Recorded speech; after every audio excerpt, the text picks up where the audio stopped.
Chapter 41. Before they reached the clock tower, Poplar Fruit saw Duan Xueqing and the girls in her dorm. From afar it was a blue sky and black earth. They were all wearing costumes from the Republic of China.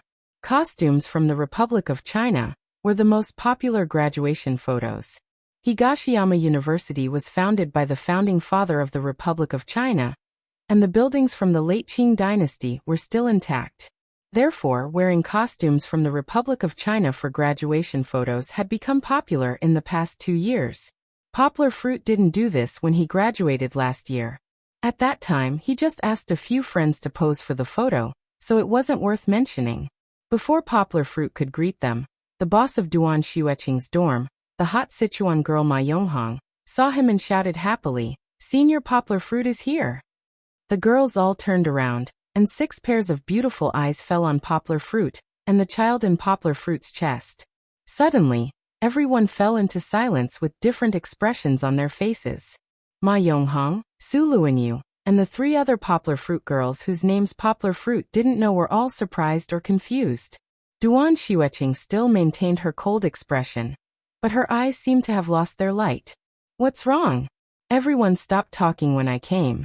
Are you hiding some secrets?" Poplar Fruit walked over and said with a smile.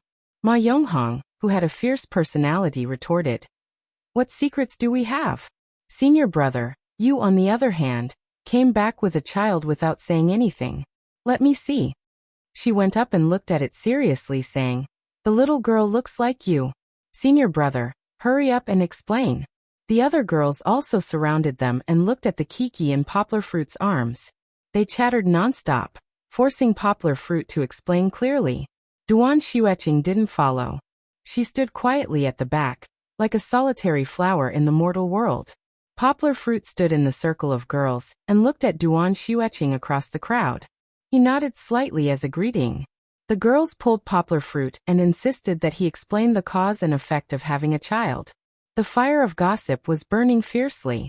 Poplar Fruit raised his hands in surrender and said to the girls around him with a bitter smile, "I'll tell you, I'll be honest, okay?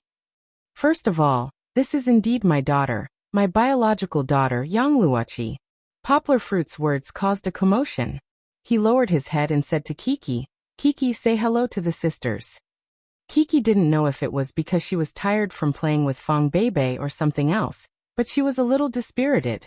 She pouted and leaned her head on her father's chest, unwilling to pay attention to the disturbance of the outside world.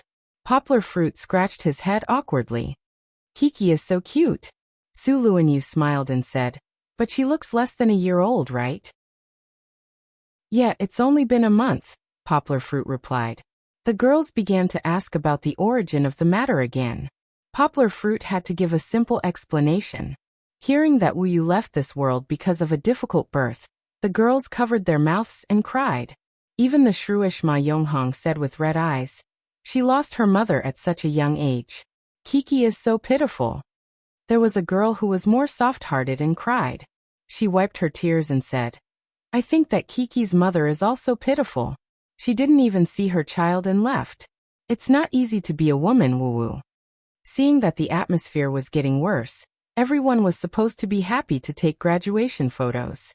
Now that everyone's makeup was ruined, how could their eyes be red?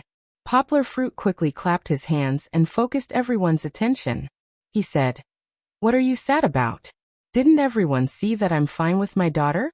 This shows that us men are not worse than you women. Right, haha." Che. The women despised Poplar Fruit with their eyes and gestures. Then they scattered and touched up each other's makeup. Duan Xueqing walked to Poplar Fruit at this time and whispered, "Brother Yang." She was wearing a sky blue jacket with vertical collar buttons, a black lacquered skirt, and a pair of black canvas shoes. Coupled with her fairy-like face and waist-length hair, Yang Guo felt that the girl in front of her was like an ancient lady who had walked out of a painting. She was so beautiful that people didn't dare to look at her. "You are so beautiful today," Poplar Fruit said with appreciation. "N," Duan Xueqing said with her head down and her toes rubbed the ground. "Brother Yang, you really brought a surprise today." There seemed to be a hint of complaint in her tone. Poplar Fruit couldn't tell. "You mean Kiki?" Poplar Fruit scratched his head and smiled. I didn't know everyone's reaction was so strong. But because she didn't want to leave my side, I brought her along. No, I also think that Kiki is very cute. Duan Xiueqing looked at Kiki and said, "Do you want to hug her?" Poplar Fruit asked. "Yes, can I?" The girl's calm and beautiful eyes revealed a hint of hope. "Of course you can." Poplar Fruit signaled her to do it herself. Duan Xiueqing opened her hands, but Kiki didn't appreciate it. She turned her head and turned her back to her. Poplar Fruit had to comfort her. She is a little afraid of strangers. What is afraid of strangers? Where did her passionate interaction with Fang Beibei go? Poplar Fruit took her out of his arms and handed her to Duan Xiueqing. Fortunately, Kiki didn't resist too much. But even though Duan Xiueqing tried hard to make her happy, Kiki's expression didn't show as happy as before. Poplar Fruit comforted Kiki and told her to be good and not cry. "Daddy will be back soon." He took the men's clothes from the Republic of China that Duan Xiueqing handed to him and ran to the bathroom to change. Because he was afraid that Kiki would make a fuss when she didn't see him, Poplar Fruit changed quickly. He didn't have time to look in the mirror and ran out. Sure enough, Kiki, who was in Duan Xiueqing's arms, had started to become cloudy and cloudy. Poplar Fruit hurriedly took Kiki from the helpless Duan Xiueqing so that she didn't cry. Because he was in such a hurry, Poplar Fruit didn't have time to look in the mirror. A few buttons on his shirt weren't buttoned properly, and his collar was folded inside. Duan Xiueqing hesitated for a moment before she walked over to Poplar Fruit. She stood on her tiptoes and helped him tidy up his collar and sleeves. Poplar Fruit's hand that was patting Kiki's back froze. He didn't expect his junior sister to do such an intimate action. Poplar Fruit glanced at her focused expression as she folded his collar. He looked around and relaxed when he saw that no one was watching. Now that the other girls' partners were here, they were all acting more intimate with each other. They didn't have time to pay attention to Poplar Fruit's situation. Yang Gua had thought that it was a group photo taken by friends and family, or a group photo taken by a few people. But it didn't seem like that. It seemed that the men and women present were one-to-one. Other than those who were obviously boyfriend and girlfriend, the others were a little ambiguous. Duan Xiueqing wanted him to be her partner. What was going on? Poplar Fruit felt that his brain wasn't working well. He didn't want to think about it if he couldn't figure it out. Now that he took a closer look, Poplar Fruit realized that all 6 girls in Duan Xiueqing's dormitory were beauties. Of course, the others couldn't be compared to Duan Xiueqing, who was like a snow lotus on an iceberg. But they were still plum orchids and autumn chrysanthemums. They each had their own advantages. Duan Xiueqing fixed his collar and buttons and quickly backed away. She felt her cheeks were a little hot. She wondered if she was too bold. When she saw that Poplar Fruit didn't notice, she secretly sighed in relief. But she also felt a little disappointed. After everyone changed their clothes, they gathered together. Among the boys, Poplar Fruit seemed to be the most outstanding. He seemed to have grown a little taller recently. His slender thighs were fully displayed in the black Dongshan suit. Poplar Fruit's figure was neither thin nor strong. His waist was straight and his shoulders were broad and strong. The lines of his cheeks were a little strong, but it couldn't hide the lethality of his sharp eyebrows. If one were to say that Yang Gua's physique was revealed after he practiced the Zhang Samfeng inner martial technique, then his sharp and thick eyebrows and eyes that were as deep as the night sky were the greatest advantages that he inherited from his parents. It could be said that Lu Yunran was willing to consider Poplar Fruit as her suitor, because Poplar Fruit's eyes were too handsome. It was just that Poplar Fruit's figure and temperament weren't as outstanding as they were now. Usually he dressed more casually, so no one noticed. Now that Poplar Fruit was wearing the Dongshan suit that was very suitable for Chinese men, the aura of a male god suddenly hit them in the face. The other girls looked at Poplar Fruit with stars in their eyes.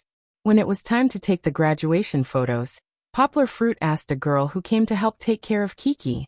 Then he stood in the crowd and listened to Ma Yonghong's instructions. The first photo was relatively normal. The girls stood in front and the boys stood behind. This photo was taken very smoothly. The second photo was of the girls hugging their male partner's arms and lining up in a row. Those who had confirmed their relationship naturally hugged each other sweetly. A few couples who hadn't confirmed their relationship were also in a good position. Poplar Fruit felt a little awkward. He raised his hand stiffly and looked at Duan Xueqing, waiting for her next move. Duan Xueqing also looked at Poplar Fruit awkwardly. The two of them were silent. Duan Xueqing bit her lower lip and lowered her head. Her flowing bangs covered her eyes and expression. She took a step forward and reached out to hug Poplar Fruit's right arm. Then the two of them pressed together. Poplar Fruit felt that his expression, from the expression on his face to the tips of his toes, were all stiff. Although it wasn't that he hadn't hugged a woman before, the feeling that Duan Xueqing gave him was completely different from Lu Yunran's. It made him feel a little strange. Moreover, what was with the warm and soft touch on his arm? Poplar Fruit felt like his brain had stopped working. After the muddle-headed Poplar Fruit finished taking the photo, he heard Ma Yonghong say with a mischievous smile, "Now guys, line up on the steps and sit down in a row. Then let the girls sit on your laps." This was playing with fire. Poplar Fruit felt like he couldn't keep up with the thoughts of his junior sisters who were only 1 year younger than him. Fine, he had to listen to her instructions. Poplar Fruit sat on the steps. Duan Xueqing sat down with a red face, causing a commotion among the girls next to her. Poplar Fruit only felt a warm and fragrant jade in his arms. Her clothes were smooth, and her body was soft and boneless. It made him feel a little dazed. But for some reason, even though the fragrance filled his nose, Poplar Fruit couldn't help but think of Fong Bei, that fairy-like girl who had just separated from him. It took a while to take the photo because a few couples couldn't get it right. Poplar Fruit also hugged Duan Xueqing for a long time. This made him blush and feel very awkward. He hoped that it would be over soon. He didn't know how many boys would want to smash him to death if this idea of his spread out. He had taken advantage of her, yet he was still pretending to be obedient. After that, they changed locations to take a few creative photos. The rest was to take photos of their respective groups. Although a few girls took turns to take photos with Poplar Fruit, everyone still praised Poplar Fruit and Duan Xueqing. The man was handsome, and the woman was gorgeous. No matter how you looked at it, they were a golden couple. Chapter 42. Back home, Poplar Fruit woke up Song Jiwen, who was dozing off on the sofa. "Oh, who is it?" Song Jiwen said in a daze. Poplar Fruit laughed and said, "Who else? I thought you were doing your job to help me look after Kiki, but it turns out you were slacking off." "Lao Guo, you're back." Song Jiwen wiped his sleepy eyes and said embarrassedly, "I accidentally fell asleep while sitting. By the way, how are you? Is it done?" "It's done, I have the evidence." Poplar Fruit laughed and took out a digital camera to show Song Jiwen. Song Jiwen immediately became energetic and said excitedly, "Let me see." Poplar Fruit threw the camera to him and said, "Be careful not to delete it." He was too lazy to care about this guy and pushed open the bedroom door to take care of Kiki. Kiki's appetite had increased greatly recently, more than twice as much as when she was just born. The number of times he fed her every day didn't increase, but the amount he fed her at one time was a lot more. If she wasn't full, Kiki would bite the pacifier tightly and not let go. So Poplar Fruit had to be well prepared every time. Poplar Fruit was also preparing to buy some nutrient powder to supplement vitamins and mineral elements, according to the book, in a few days, and feed Kiki with milk powder. He also hoped that she could grow up with a balanced nutrition, and grow into a healthy and smart child in the future. The next day, Song Jiwen still had to go to work, so he went home after looking at the photos. Song Jiwen, who had seen countless movies, was no longer interested in photos of this standard. Before he left, he made an agreement with Poplar Fruit to move together on the weekend. A few days ago, Poplar Fruit took the opportunity to talk to his godparents about renting a house. Just as he expected, with Poplar Fruit renting together, Song Chunfong and Lu Suqin still agreed to let Song Jiwen move out. In fact, the new house wasn't very far from where they lived. It was only a 20-minute drive. They didn't even need to drive on weekends. If they were free, they could go home for dinner. After a long night, Poplar Fruit finished his breakfast and sent the photos from last night to Fat Dragon. Fat Dragon would erase the original Yexif information from the photos, and send them to the company's boss and other bosses along with the evidence of Brian's leaking of company secrets. With such conclusive evidence, even if the boss wanted to, he would not be able to protect his traitorous nephew. After sending the photos, Poplar Fruit took the household register, Kiki's birth certificate, and her BCG and hepatitis B vaccination cards. Then he took Kiki to the 3rd Provincial Hospital. Today, he was going to take Kiki to apply for a vaccination certificate. Usually, it was applied within a month of birth, but it was delayed here. This certificate was the proof of Kiki's future vaccination records. Without this, Kiki would not be able to enjoy the national compulsory immunization-free vaccines in the future. Moreover, this thing was also known as the baby's health ID card. In the future, many procedures such as enrolling in school would require it. Logically speaking, Poplar Fruit should apply for it in the pediatric department of a nearby hospital. However, wasn't Poplar Fruit going to move? The large hospital near where he was going to live in the future was the 3rd Provincial Hospital. What a coincidence. Poplar Fruit felt that this was the best. After all, the standard of the 3rd Provincial Hospital was indeed much better than ordinary street hospitals. Moreover, there were acquaintances in the hospital. Before going to the hospital, Poplar Fruit first went to buy a large box of navel oranges. He was always troubling head nurse Jiang, so it would not be right if he did not express his gratitude.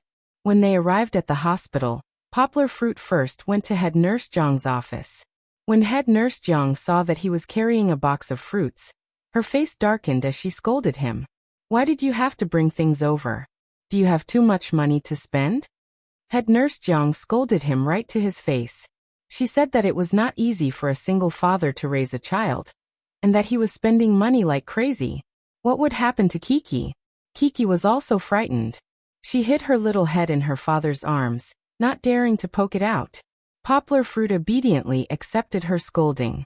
When head nurse Jiang took a break, he smiled and explained, Auntie Jiang, ever since Kiki was born, you've been helping me with so many things. I don't know how to thank you. He pointed at the box of navel oranges and said, My current job actually pays quite a lot. This box of oranges is not worth much, so I can still afford it. Really, Auntie Jiang, don't worry and accept it. Just treat it as a small token of my appreciation. To be honest, Poplar Fruit now had a monthly income of 50,000 to 60,000 yuan, not including the crazy 100,000 yuan last month. He could afford to buy even the best gift. It was not that Poplar Fruit was stingy and did not want to spend more money. It was mainly because head nurse Jiang was a relatively upright person. She would definitely not accept expensive things. Poplar Fruit persuaded head nurse Jiang in every way possible before she reluctantly accepted it. Although she accepted it, she carried the oranges, walked to the door, and called a nurse. She said, Xiao Yu, come here. Poplar Fruit brought this. Take it and share it with everyone. The nurse took the oranges and smiled at Poplar Fruit. Then she happily walked to the on-call room. Poplar Fruit's admiration for head nurse Jiang grew. Head nurse Jiang asked him why he was at the hospital today. Poplar Fruit told head nurse Jiang why he was there. Head nurse Jiang said in surprise, That's not right. You didn't apply for the certificate at our hospital. The address you registered at that time was not in our area. Poplar Fruit quickly took out his rental contract and showed it to head nurse Jiang. TSK, Poplar Fruit, you really made a lot of money. You can even afford to rent in Jinli district, head nurse Jiang said with a smile. No, I'm also a hard-working farmer who writes novels, Poplar Fruit said modestly. Okay then. Since you moved here, you can apply for the certificate here. Head nurse Jiang returned the contract to Poplar Fruit and stood up. I'll take you there. Poplar Fruit quickly waved his hand and said, Auntie Jiang, I don't need to trouble you with such a small matter. I can go there myself. I came here today mainly because I wanted to visit you. Head nurse Jiang did not insist. The certificate was not troublesome. She pointed the way for Poplar Fruit and let him go to the child care department. After waiting in line for a while and going through a few procedures, Poplar Fruit finally received a small green booklet from the doctor. The words immunization and vaccination certificate were written in white. Below the booklet were the words preschool, kindergarten, and school admission certificate, in small brackets. To be honest, the certificate was not very eye-catching. However, Poplar Fruit still happily put it away. This was a guarantee for Kiki's health in the future. Before leaving, the doctor repeatedly reminded Poplar Fruit that when the child was 2 months old, he must remember to bring her to receive the polio vaccination. The polio vaccine was what people usually called a sugar pill. Don't ignore this oddly named vaccine. Polio also had a notorious nickname, polio. This disease was caused by a child's spinal cord and spinal nerves being infected by the virus. If it was not treated properly, the muscles in the lower limbs would atrophy and deform, resulting in lifelong disability. Poplar Fruit did not want to regret it for the rest of his life. He nodded repeatedly and firmly remembered the doctor's instructions in his heart. In the afternoon, Duan Xueqing came to look at the house. When he opened the door, Poplar Fruit's eyes lit up. Duan Xueqing wore a wide-brimmed lace sun hat on her head, a simple short-sleeved t-shirt on her upper body, and pure white casual pants that accentuated her long slender legs. Although this outfit was not luxurious, it reflected Duan Xueqing's natural temperament. Her entire body was plain white, like a blooming magnolia flower, pure and dazzling. Poplar Fruit smiled and welcomed Duan Xueqing in. Duan Xueqing followed Poplar Fruit and looked at the furniture in the house. The quilt on the bed was folded neatly. The books on the desk were neatly arranged. The coffee table and dining table were spotless, and the pots and pans could be used as mirrors. Duan Xueqing couldn't believe that this house was actually lived by a man. Duan Xueqing looked at Poplar Fruit with her beautiful eyes and asked, "Isn't it good to live here?" "Why, it's fine for me to live alone," Poplar Fruit smiled and said. "But don't I have Kiki? I want to change to a better environment for her, with better lighting and a more comfortable life." Duan Xueqing said with a burning gaze. "Brother Yang, where are you moving to?" "Jinli District in the X District. After we move there, you can come and play," Poplar Fruit invited. Duan Xueqing said with some joy. Poplar Fruit pointed to the furniture in the house and said, "I'll leave the table, sofa, and coffee table here to you. If you don't mind, I'll leave the bed here. Anyway, there's all the furniture there. I only need to bring my personal belongings there." "No," Duan Xueqing sat on the sofa with her sun hat and said softly, "Then I don't have to buy it myself, hee." She usually didn't like to express her emotions. Now she only smiled slightly. "That's fine. If you don't have any opinion, we'll go and find the landlord to sign a new contract. I've mentioned it to her before. The rent is still the same as before. It's 800 yuan a month. I still have the deposit, so I'll leave it to you. You can pay the landlord the rent monthly." "How can this be?" Duan Xueqing said anxiously. "This is Brother Yang's money." Poplar Fruit waved his hand and said, "It doesn't matter. Your brother Yang isn't short of money now. It's troublesome to get a few hundred yuan back. In the future, when you get your salary, you can treat Brother Yang to a meal." Duan Xueqing hesitated for a moment before she accepted it. She felt a little sweet in her heart. Poplar Fruit took her to another building in the community to find the old landlady. The old lady was very nice. She quickly signed the new contract. After they came out, Poplar Fruit asked Duan Xueqing, "I'm moving this weekend. When are you going to move over?" "I haven't decided yet. I want to move my things over early, but it's a little too much," Duan Xueqing whispered. "How about this? After I move with Song Jiwen, I'll drive over and help you move your things over. If you want to stay with your roommates in the dormitory for a few more days, you can leave your bed and a few sets of clothes. It won't be troublesome to move them after the graduation ceremony." Poplar Fruit turned his head and said to Kiki while holding her, "And Brother Yang, you're too nice," Duan Xueqing said softly. She looked up at Poplar Fruit and lowered her head with a blush on her cheeks. Kiki struggled in Poplar Fruit's arms. Poplar Fruit and Duan Xueqing walked side by side under the sunset. Duan Xueqing was nearly 1.7 meters tall when she stood next to Poplar Fruit. There wasn't much of a difference. A few petals of flowers that had been exposed to the sun for a day fell from the tree and fell on her shoulder. They were rolled up by her soft hair and slid down her back. The sound of footsteps gradually faded away. There seemed to be a few wisps of flower fragrance in the air. Chapter 43. Oh, Poplar Fruit stood at the end of the bed, his head tilted back, and he slammed himself into the bed. The soft new mattress had a hole in it. He let out a long sigh and said to himself, "Comfortable. I'm so tired." Finally, they were done packing. Early in the morning, Song Ji-won drove over to pick up Poplar Fruit. The two of them made 3 trips to move everything to their new home. Song Ji-won only brought 1 suitcase, mainly because Poplar Fruit and Kiki had more things. Then, they went to Higashiyama University to help Duan Xueqing move her luggage. Although Poplar Fruit only moved most of the luggage, it couldn't fit into a car. Poplar Fruit had heard that girls had a lot of clothes, but he didn't expect that even Duan Xueqing, who usually looked pure and simple, would pack 4 suitcases of clothes. In order to not make an extra trip, 2 suitcases couldn't fit in. Poplar Fruit asked Song Ji-won to call a taxi and follow behind. After settling the moving, Poplar Fruit invited their neighbor Lou Gillen and his family for lunch. He said goodbye to them and introduced his junior, Duan Xueqing, to them.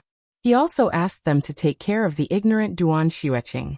In the afternoon, Poplar Fruit dragged Song Ji-won to the market to buy the things they needed for their new home, such as mattresses, clothes hangers, pots and pans, and cleaning supplies. Then Poplar Fruit was busy putting all the things they bought and moved to their rightful places. Song Ji-won, on the other hand, was very comfortable. He made the bed, and then everything was fine. Poplar Fruit was a bit of a clean freak. He had to clean and wipe the house from top to bottom. Only when he saw that the house was clean and bright did he feel relieved. After everything was done, even the iron-like Poplar Fruit felt a little tired. He threw himself on the bed and didn't want to move. Poplar Fruit was about to close his eyes and take a nap when Song Ji-won's giggling voice came from the door of the master bedroom. "Look at your father, such an idiot." Poplar Fruit turned around and saw him leaning against the door frame with Kiki in his arms. He even taught his daughter how to laugh at him. What's more, this guy didn't even change into slippers when he came in. He didn't even take off his shoes. How could this be? How could he tolerate this? Poplar Fruit jumped up from the bed and snatched his daughter back from Song Ji-won. He kicked him out and said, "Why didn't you change your shoes before coming in? Get out, get out. Do you have slippers for me to change into?" While dodging Poplar Fruit's attack, Song Ji-won smiled and said, "Besides, I'm helping to take care of your daughter. How could I have the time to squat down and change my shoes? I don't have any shoes to change into." Poplar Fruit found a rag and threw it on the ground. He stepped on it and said, "Don't you know how to take off your shoes? Do you have to squat down to take off your shoes?" He held Kiki, lowered his head, and used his feet to control the rag to wipe the dirt on the ground. "Look here, you've dirted everything. I worked so hard to clean this afternoon, and you're going to ruin it." Song Ji-won stood at the door and said with a giggle, "It's just a little bit. Just wipe it clean. Don't make a mountain out of a molehill." After wiping it clean, Poplar Fruit squatted down and picked up the rag with one hand and held Kiki with the other. But when Kiki saw her father's head, she thought it was funny and began to comb her father's hair with her little hands. "Kiki, don't move," Poplar Fruit quickly shouted. "Ouch, you're pulling my hair." Chi-Chi clapped her hands and laughed happily. Yang-gua, on the other hand, was grimacing because of her pulling just now. With his forehead against Kiki's, Poplar Fruit deliberately stared at Kiki's beautiful big eyes and said in a low voice, "Young Luochi, listen carefully to your father. If you continue to cause trouble, your father will bite off your nose." After saying that, he opened his mouth and ground his teeth. Kiki was not afraid at all. When Poplar Fruit wanted to move his head back, she leaned on him and giggled even louder. She seemed to think it was funny to be against her father. When Poplar Fruit turned his head and threw the dirty rag into the kitchen sink, she stretched out her little arms and tried to pull Poplar Fruit's head back. It was rare to find a game that Kiki liked so much, so Poplar Fruit also played with her. The father and daughter stood in the middle of the living room, forehead against forehead, laughing and talking. It was very warm. Song Ji-won was waiting impatiently at the door. He shouted, "Old Gua, are you done? Still playing? Let's go pick up Kitten and have a meal together. She's about to get off work. Poplar Fruit was playing with Kiki. After a long time he replied, Okay, wait for me. I'll be done soon. Song Ji-won waited for nearly half an hour. He was about to go crazy when Poplar Fruit walked out of the door with Kiki in his arms. He was making milk powder for Kiki. Kitten was a kindergarten teacher who worked in Xioshan district. It took half an hour to drive there. Now that it was rush hour, the car was driving as slow as a snail. Song Ji-won muttered in the car that Poplar Fruit was slow. Otherwise it wouldn't be so troublesome. Poplar Fruit ignored his complaints and asked with a smile, Mosquito, isn't today the weekend? Why does Kitten have to work? Some children's parents work on weekends, so they stay in the kindergarten on weekends. This Saturday, it's Kitten's turn to be on duty. Song Ji-won stared ahead intently and said, It turns out to be like this. Poplar Fruit nodded. She doesn't have to work tomorrow. I'll pick her up tonight. Song Ji-won said with a smile. Poplar Fruit glanced at him speechlessly. Pick up your girlfriend to play. I guess it's more like you're done playing with me and I'll play with you. Poplar Fruit thought contemptuously in his heart. At this time his cell phone suddenly rang. It was Lu Jingyi. Hello Jingyi. Poplar Fruit answered the phone and said, Brother Yang. Lu Jingyi lowered her voice and shouted with some excitement. Poplar Fruit asked strangely, What's the matter? What happened? Could it be that there was some progress on Han Tao's matter? The big boss came back today. The big boss in Lu Jingyi's words was the big boss. Something happened. The big boss should still be in charge of the overall situation in Yingjili during this time, but he suddenly came back. Poplar Fruit sat up straight and said, Well, I'm listening. You go on. Several other bosses also came to the company and called Han Tao over. Lu Jingyi's voice trembled with excitement. Don't be excited. First, look around to see if there's anyone around, and tell me slowly. Poplar Fruit's gentle voice seemed to have some magic. Lu Jingyi's heavy breathing finally eased a little. Well, there's no one around. Now that everyone is off work, I'm calling you outside. Lu Jingyi paused for a moment and then continued. It turned out that when it was almost noon today, the big boss came back to the company with his luggage. Several shareholders followed behind him and went straight to the conference room as soon as they came in. It was said that the atmosphere in the conference room was tense, and it was as tense as an ignited barrel of gunpowder. Then an hour later the big boss came out with a dark face and called Han Tao, who was still in the business department. Han Tao walked into the conference room with a blank face and finally came out in tears. He went back to his seat in a daze and began to pack his things and leave. How could he not be depressed when he was driven out? Poplar Fruit laughed in his heart. It seemed that the big boss protected him because of his relationship with his wife. Otherwise, he would definitely be sent to the police station for such a business leak. But thinking about it, the big boss must have paid a lot of money. Poplar Fruit believed that after such an incident, the big boss would definitely not tolerate him. How could such a traitor, who even sold his own family, still stay by his side? It was already very kind of him not to put him in jail. For such an ending, Poplar Fruit was also very satisfied. There was no need to put Han Tao in jail. Cutting off his hope of staying in the city and indulging in debauchery would make him more desperate than killing him. There are rumors in the company that the big orders we lost some time ago were all done by him. Lu Jingyi said mysteriously to Poplar Fruit. Poplar Fruit said to her seriously, Don't gossip about this in the company. Now the higher-ups are in a bad mood. Be careful not to be implicated. And I know, Lu Jingyi said on the other side of the phone. She hesitated and whispered, Brother Yang, last time you said that you would help me, was it you who did it? What is it? Don't mention the past. Poplar Fruit warned her and then said vaguely, Isn't there a saying like this? If you don't seek death, you won't die. If he made a mistake, he can't blame anyone. Do you understand? And then I understand. Let's keep a low profile. Lu Jingyi covered her mouth and laughed softly. Okay, so that's it? Wait, Brother Yang, you have helped me so much. I don't know how to repay you. Lu Jingyi said hurriedly. Haha, there is no need to talk about repayment. You just do your job well and strive to become a full-time employee as soon as possible. Then Brother Yang will be relieved. Brother Yang said. This matter was really not about repayment. Originally, this was also related to poplar fruit. Poplar fruit wouldn't just stand by and watch. Wait until I make money. I will treat Brother Yang to a meal. Brother Yang, you can't say no at that time. Lu Jingyi said firmly. Okay, I will wait for your big meal. Haha. Poplar fruit laughed heartily.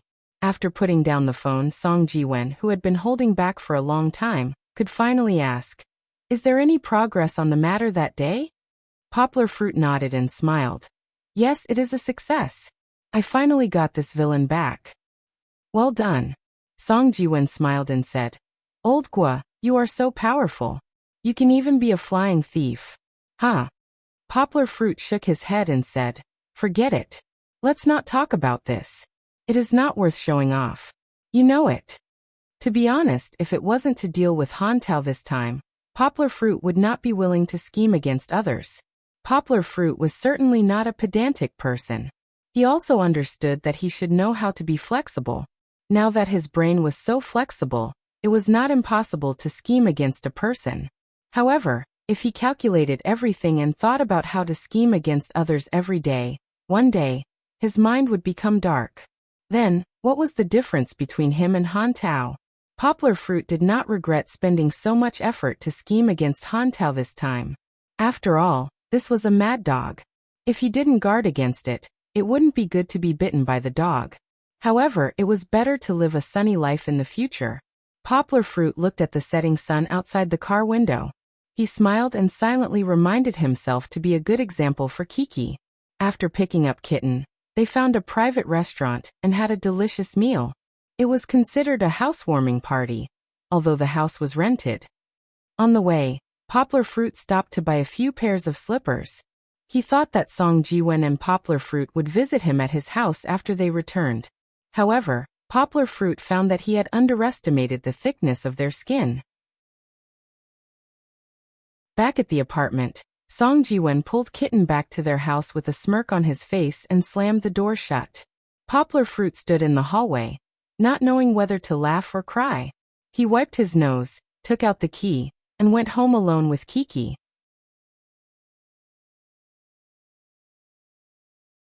Chapter 44. On the first day of moving into the new house, Poplar fruit was not as good as Kiki. A child who was less than a year old could drink and sleep well without any discomfort in a new environment. However, Poplar fruit was so excited that he could no longer sleep before dawn, and got up early. It was not even 5 o'clock yet. If he went out for a run, he would probably be treated as a weirdo by the security guards. Leaving the master bedroom door ajar, Poplar fruit paced back and forth in the living room, which was much more spacious than the house he rented before. He thought about what he should do in such a beautiful room. Song Jiwen, who was diagonally across the room, was probably still sleeping on the bed with the kitten in his arms. Poplar fruit was actually a little envious in his heart. There was often a scene like this in literary movies. The morning sun passed through the glass window and slanted across the bed. The female protagonist opened her blurred eyes and looked at the male protagonist lying next to her at close range. Then they smiled sweetly at each other. Poplar fruit had always yearned for such a scene. But now he had a bedroom where he could see the morning sun, and a large double bed. The only thing missing was a woman. Lu Yunran, who Poplar fruit had once fantasized about, and was most likely to sleep in the same bed as him, was now unknown. Who else would be willing to take over his mess? Poplar fruit shook his head with a bitter smile. He suddenly realized that he was trapped by love again. He really could not stand loneliness. If he had so much time to let his imagination run wild, he might as well learn more things. Poplar fruit made a summary of what he had learned in the past. Some time ago, he had been learning French again. After half a month of rote memorization, he had already memorized most of the basic knowledge such as grammar and vocabulary. It must be known that during this period of time, Yang Gua had purchased more than 20 French books. In the study room, the second bedroom, there was an entire layer of books on the bookshelf. After reading so many books, Poplar fruit could now be considered to have achieved a small success in French. Of course, there was still a long way to go before he could really achieve something and be able to use English as freely as he was now. This was something that had to be honed through practice. Currently, Poplar Fruit had found a friend from France on the internet. Every night, he would video chat with him online and talk about French for an hour. Then, Poplar Fruit would read some French newspapers on the internet to practice his French translation skills. But now that most of his reading time was free, what could he do with this time? Study other subjects? Finance or computing? Poplar Fruit pondered. However, he still gave up on this idea. Rather than spreading the net everywhere, it was better to focus on one city. Asking himself honestly, Poplar Fruit realized that he was actually an artistic youth who liked to ponder over words. The Chinese language was broad and profound, and foreign languages were not inferior either. They each had their own advantages. After learning English, Poplar Fruit felt as if he had seen a completely different world. And after learning French, he felt as if he had become acquainted with a nation whose romantic factor was condensed in their bones. Language was not just words or letters.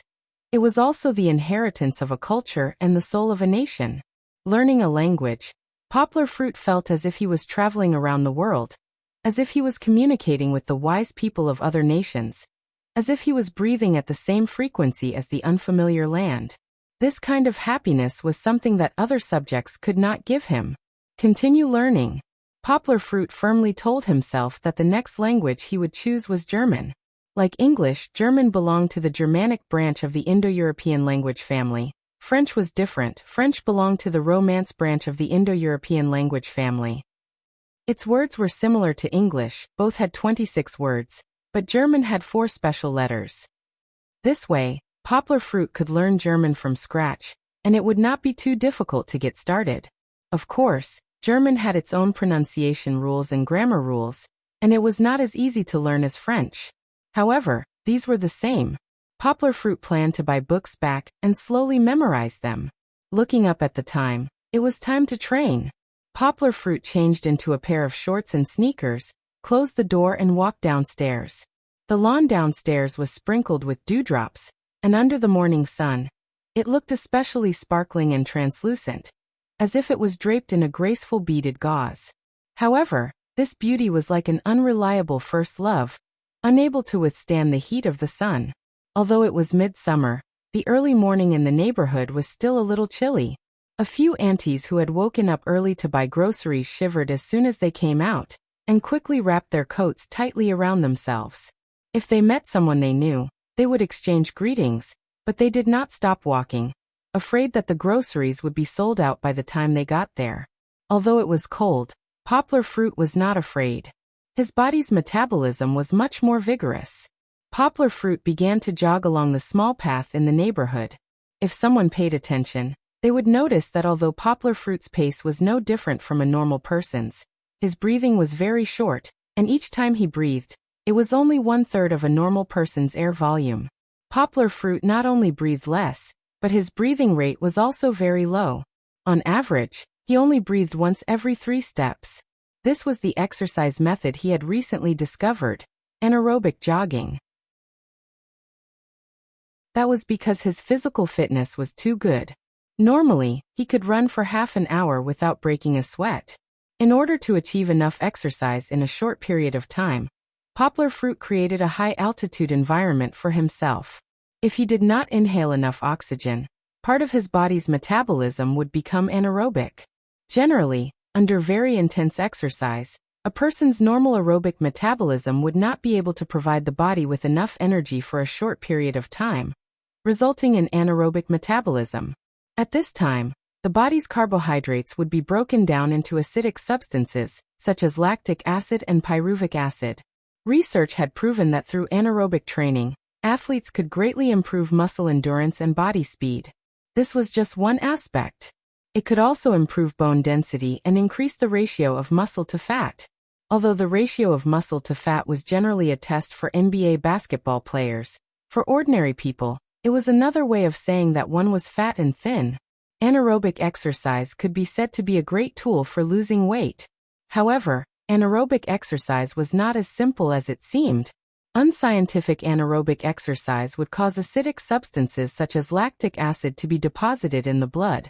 In like cases, it would only cause muscle soreness and arrhythmia. In serious cases, it would cause acidosis and burden on the liver and kidney. So everyone, don't blindly practice according to Poplar Fruit's method. The consequences are very serious.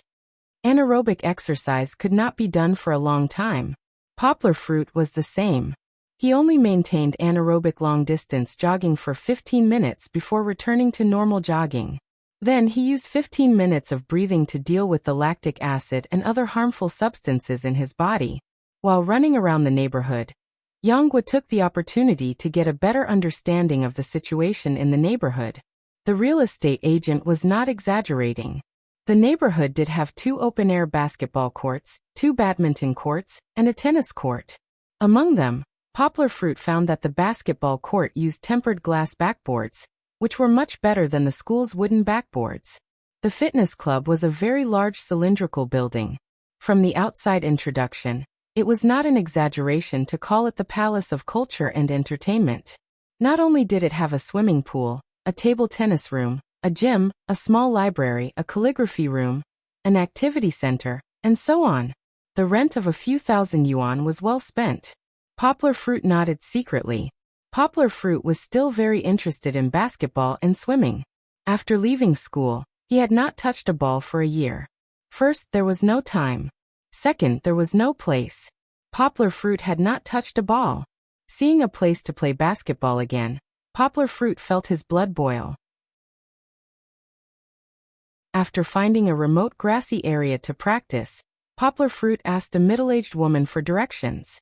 He went to the market and bought breakfast and some vegetables for 3 people. He bought enough for a day. Anyway, there was a refrigerator at home, so the food would not spoil. This was much better than the rental house. After he came back, he knocked on Song Ji-wen's door. No one answered. Poplar Fruit could only go back to his own house, take a shower, change his clothes, and eat breakfast. When the sun was high in the sky, Song Ji-wen and Xiao Mao opened the door, and came in while rubbing their eyes. As soon as they entered the door they shouted, "Is there anything to eat? I'm starving."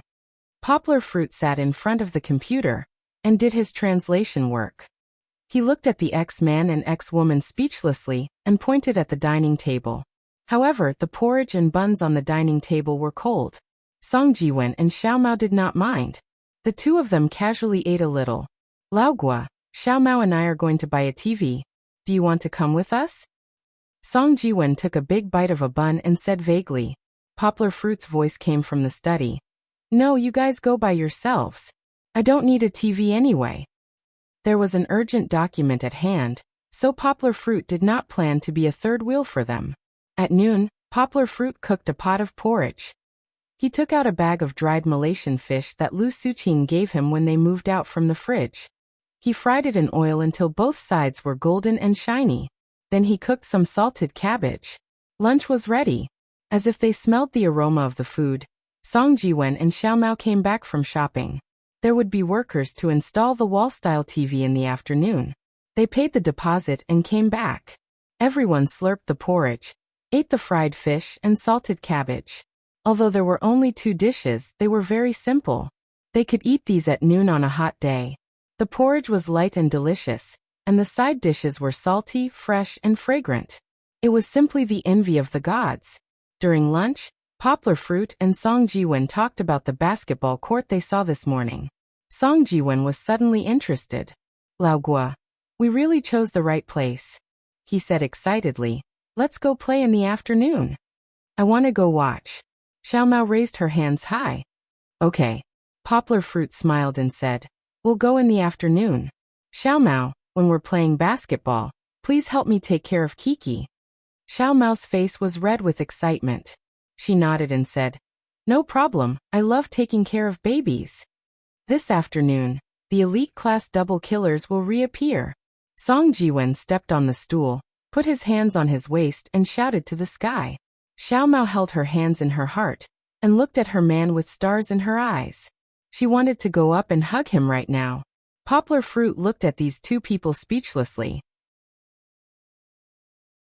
He only thought that these 2 people were really weird, but in terms of personality, they were really a perfect match. After Poplar Fruit got up in the afternoon, other than bathing and feeding Kiki, he continued to do his translation work. There were only a little more than 1,000 words left, and he wanted to finish it before he went to play basketball. Song Ji-wen was not idle.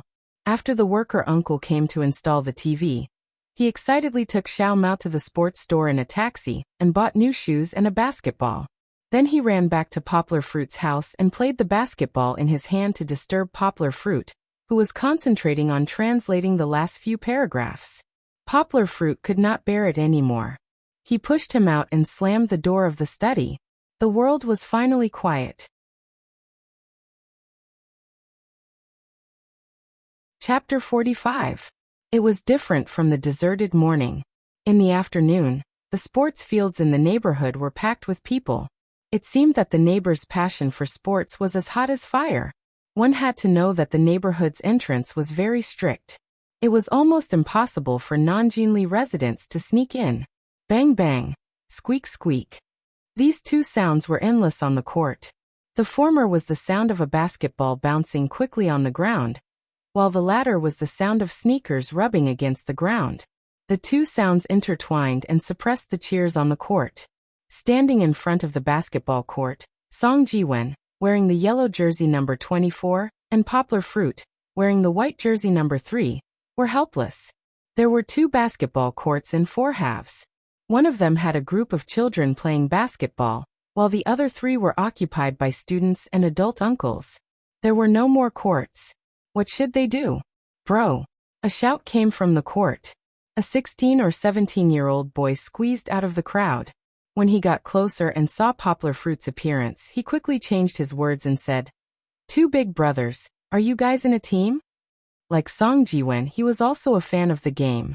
Both of them were wearing the number 24 jersey, so the distance between them was shortened a lot. "Can I join a team over there?" Song Ji-wen asked. Number 24 hurriedly replied, "Yes, they only have 3 teams." Poplar Fruit looked around. They were all uncles. This tall and skinny teenager was really like a newborn calf that was not afraid of tigers. Poplar Fruit and Song Ji-wen looked at each other. Their eyes were burning with the flames of war.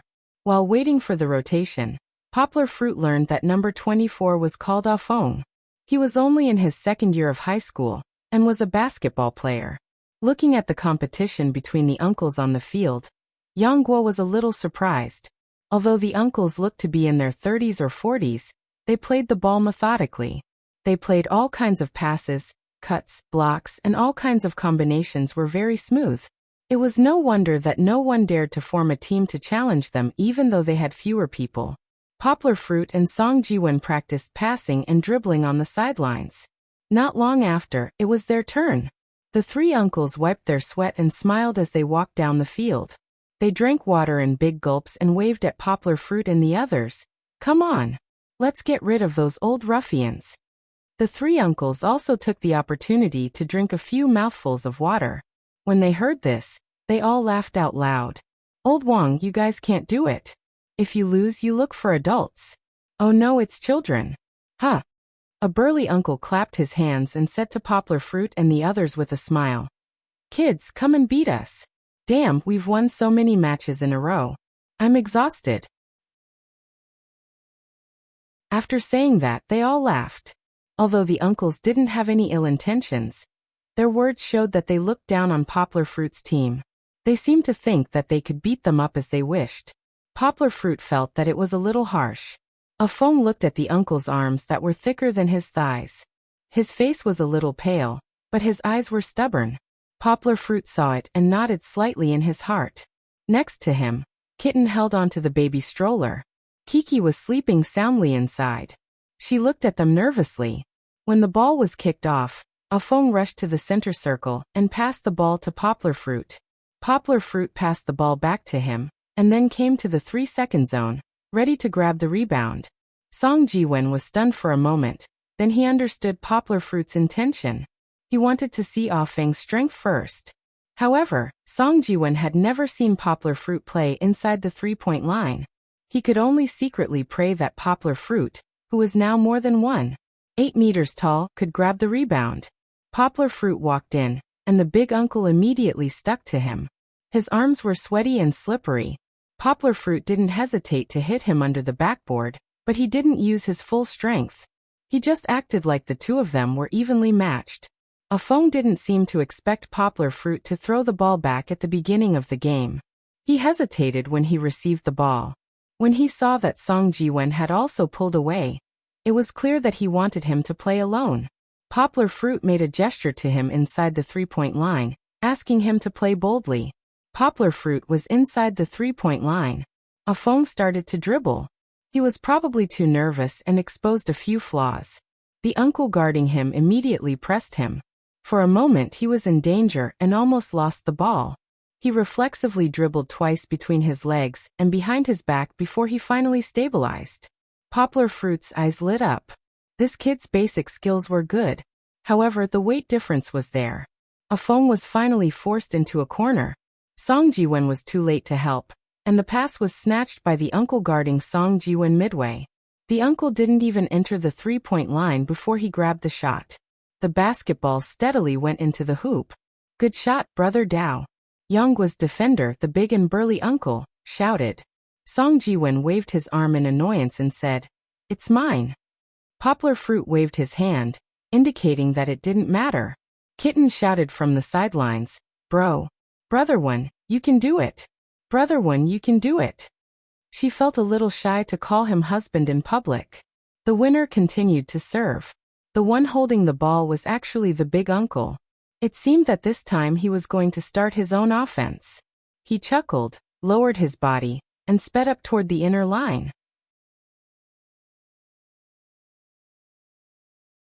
However, Song Ji-wen also reacted. Although he didn't block the ball, he successfully interfered with Uncle Dao. The ball hit the backboard and bounced out. Poplar Fruit blocked the position and jumped to receive the ball. Poplar Fruit passed the ball to Song Ji-wen. Song Ji-wen dribbled the ball out of the three-point line. He dribbled the ball twice in a row and shook off Uncle Ban. He rushed inside the three-point line and made a three-step layup.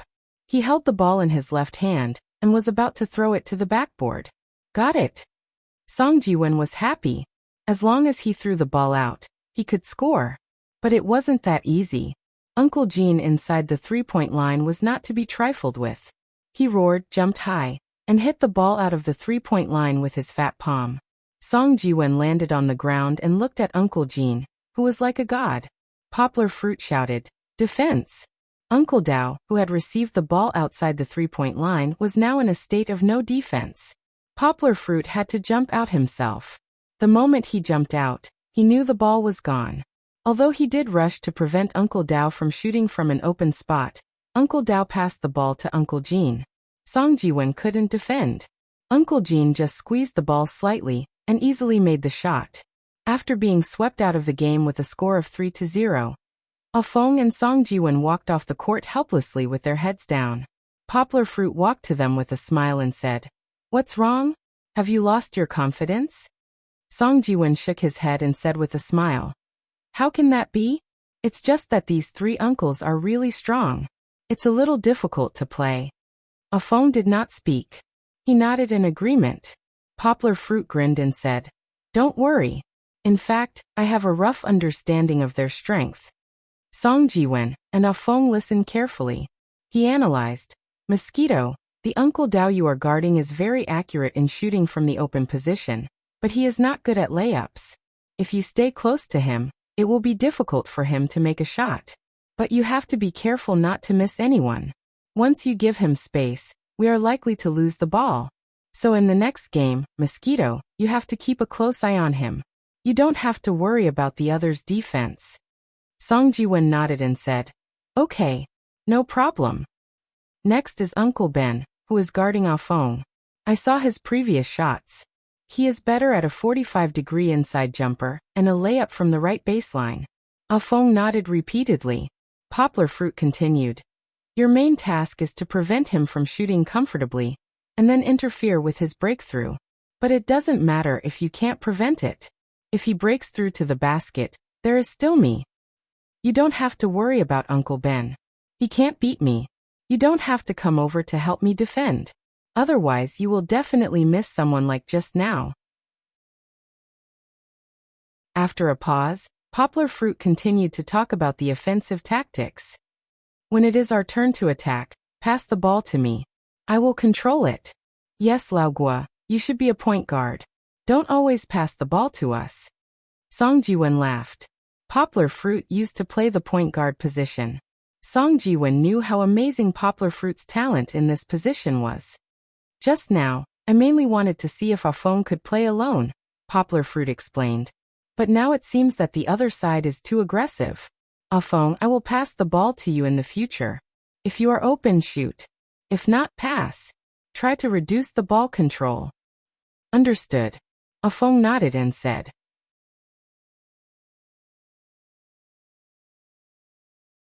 Chapter 46.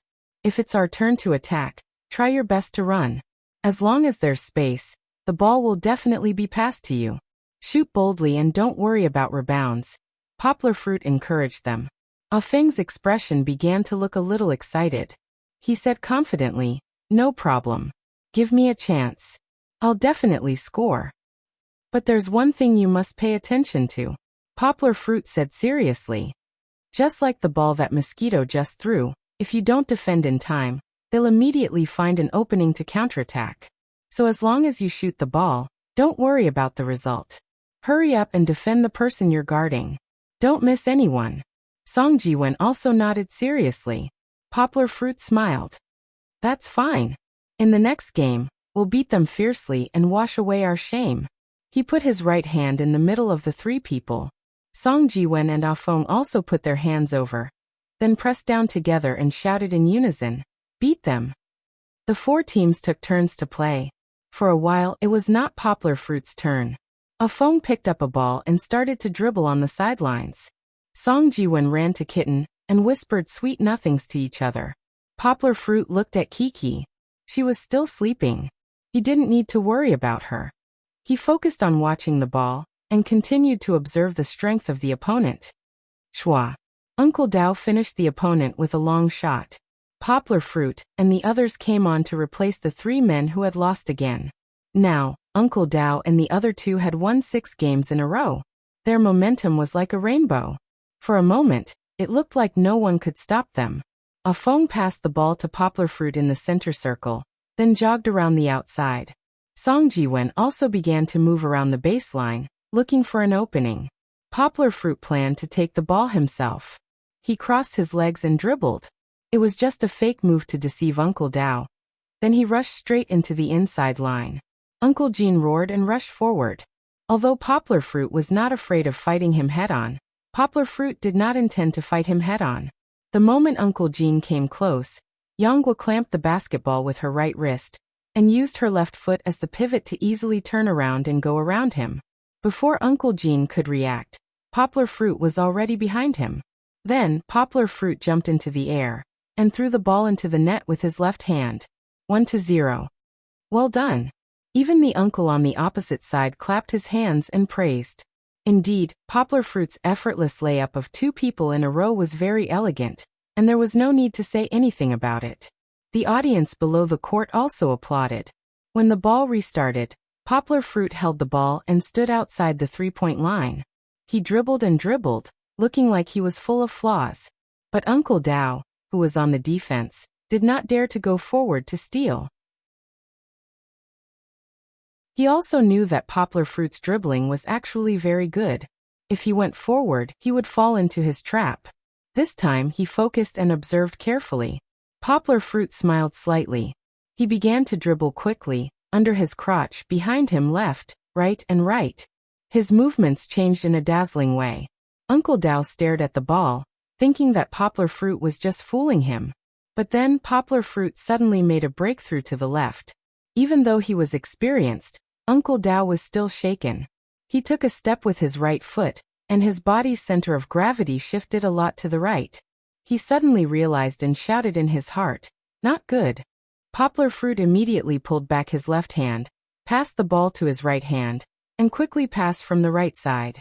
Again, Uncle Jean opened his arms and enveloped Poplar Fruit's direction in his arms. He knew that his movement speed was slow and could not guard against Poplar Fruit. But he was stalling for time, because Uncle Dao also put down Afong and rushed to the inside line to defend. It seemed that the two of them were about to surround Poplar Fruit. Poplar Fruit grinned, leaned over, and jumped up against Uncle Jin's body. Uncle Jin and Uncle Dao also jumped up. Their palms formed a big screen in the air, trying to seal Poplar Fruit. But Poplar Fruit did not want to shoot by himself. He jumped high, and his palms suddenly turned over in the air. Instead, the basketball was quickly thrown to the outside line. The few people who jumped in the air looked in the direction of the basketball before they landed. A person happened to appear on the trajectory of the basketball. A Feng. He steadily received the ball, then aimed at the basket. He jumped up and shook his wrist.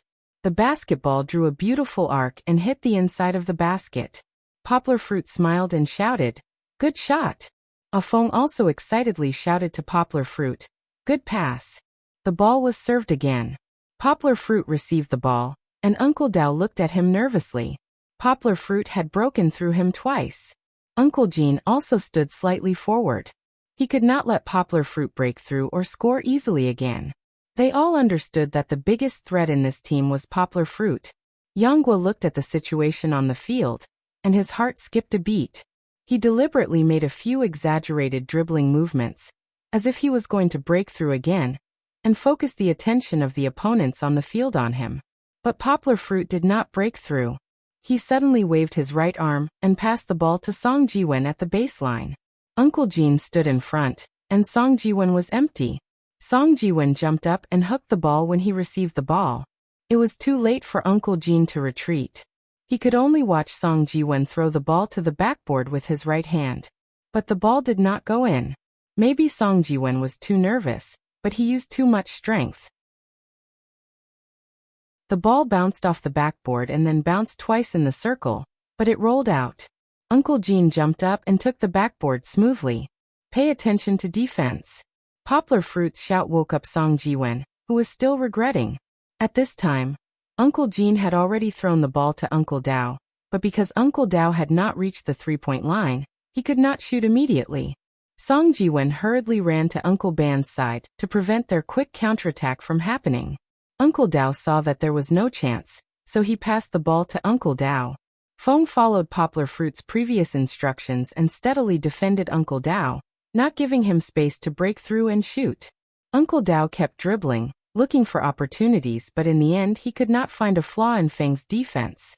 Poplar Fruit stood under the basket and praised Feng in his heart. Feng was really talented in basketball. His basic skills were solid, and his shooting was also very accurate. It was just that he was a little weak in physical confrontation. Otherwise, the three uncles on the court would not be enough for him to choose from. Uncle Dao finally chose to hit Feng. Feng gritted his teeth and held on, but he was defeated. Poplar Fruit saw this and shouted, "Feng, be careful of his step-back jump shot." As soon as his voice fell, Uncle Dao suddenly released his strength, took a step back, and then quickly jumped up to shoot. Although Feng was opened up by Uncle Dao, he also jumped up in time. With his height and long arms, the tip of his finger still brushed the spinning basketball in the air. The basketball floated up and hit the basket. Poplar Fruit jumped up and caught it in his hands. Uncle Dao sighed regretfully. Then he was experienced and no longer stood there blankly. Instead, he went to meet Poplar Fruit, who was out of the three-point line. Poplar Fruit dashed left and right. With 2 consecutive feints, he shook him off. Then he circled to the left and made a jump shot. Uncle Dao was shocked and quickly came up to defend himself. With a smile, Poplar Fruit swung his arm and passed the basketball to Song Jiwen, who ran to the empty space at a 45-degree angle. He shouted, "Shoot." If he did not score the first time, he would try again. Poplar Fruit firmly believed that his old partner would not let him down. Holding the ball with both hands, Song Jiwen took a deep breath. He was really anxious just now. Only he did not score a goal. In his eagerness to make a contribution, he used too much strength. This time he would not make a mistake. He raised his arm. His eyes were only on the basket. He flicked his wrist. The basketball drew an arc in the air. Everyone in the audience was watching the ball. For a moment it was silent. Shwa. The basketball made a circle of white waves in the basket. Yeah. A Feng jumped up high and waved his arm in the air. Song Jiwen's right hand was still raised. His face was full of smiles. Poplar Fruit laughed and patted him on the shoulder. The uncles stood there in disbelief. Was the match over just like that? The young guys who were defeated by them 3-0 just now actually came back with a 3-0 in this game? The uncles who had been abused by the three uncles were celebrating. They threw towels in the air, cheered and high-fived. Kitten stood in front of the baby cart excitedly. Her face was red as she shouted, "Brother Wen, you are so handsome."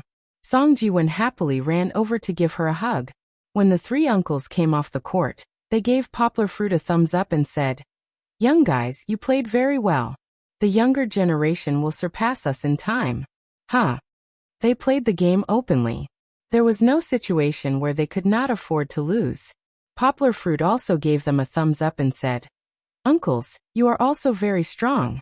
This time we were lucky to win. Let's have a serious competition later." The strength of the next two teams of uncles was not very strong, but it was just enough for Poplar Fruit to hone the lineup. Poplar Fruit constantly supported from the high position. He passed the ball to Afeng and Song Ji-wen, and then he grabbed the rebound himself. This made Afeng and Song Ji-wen confident. 3-0, 3-1. Poplar Fruit and the others defeated two teams in a row. Finally, they met Uncle Dao, Uncle Ban and Uncle Jean again. As soon as the game started, Uncle Dao quickly used Uncle Jin's block to get rid of Song Ji-wen.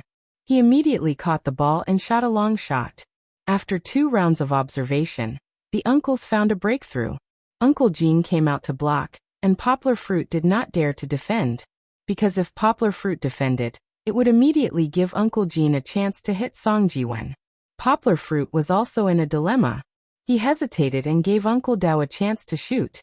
With a smile, Poplar Fruit thought, "Want to beat us in this way? It's not that easy."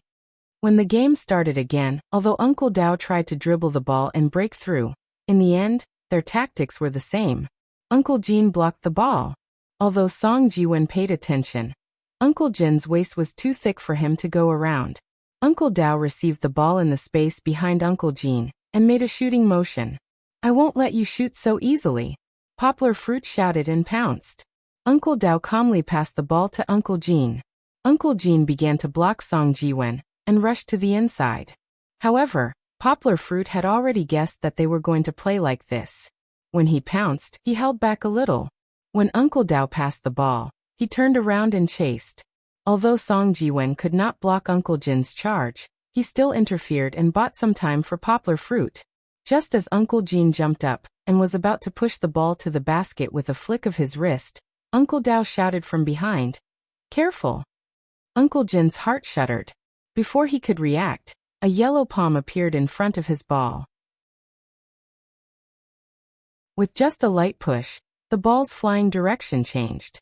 It bounced to the ground on the right side of the field and was snatched by Afeng. In front of Poplar Fruit, who was fast and good at jumping, this kind of defense was nothing.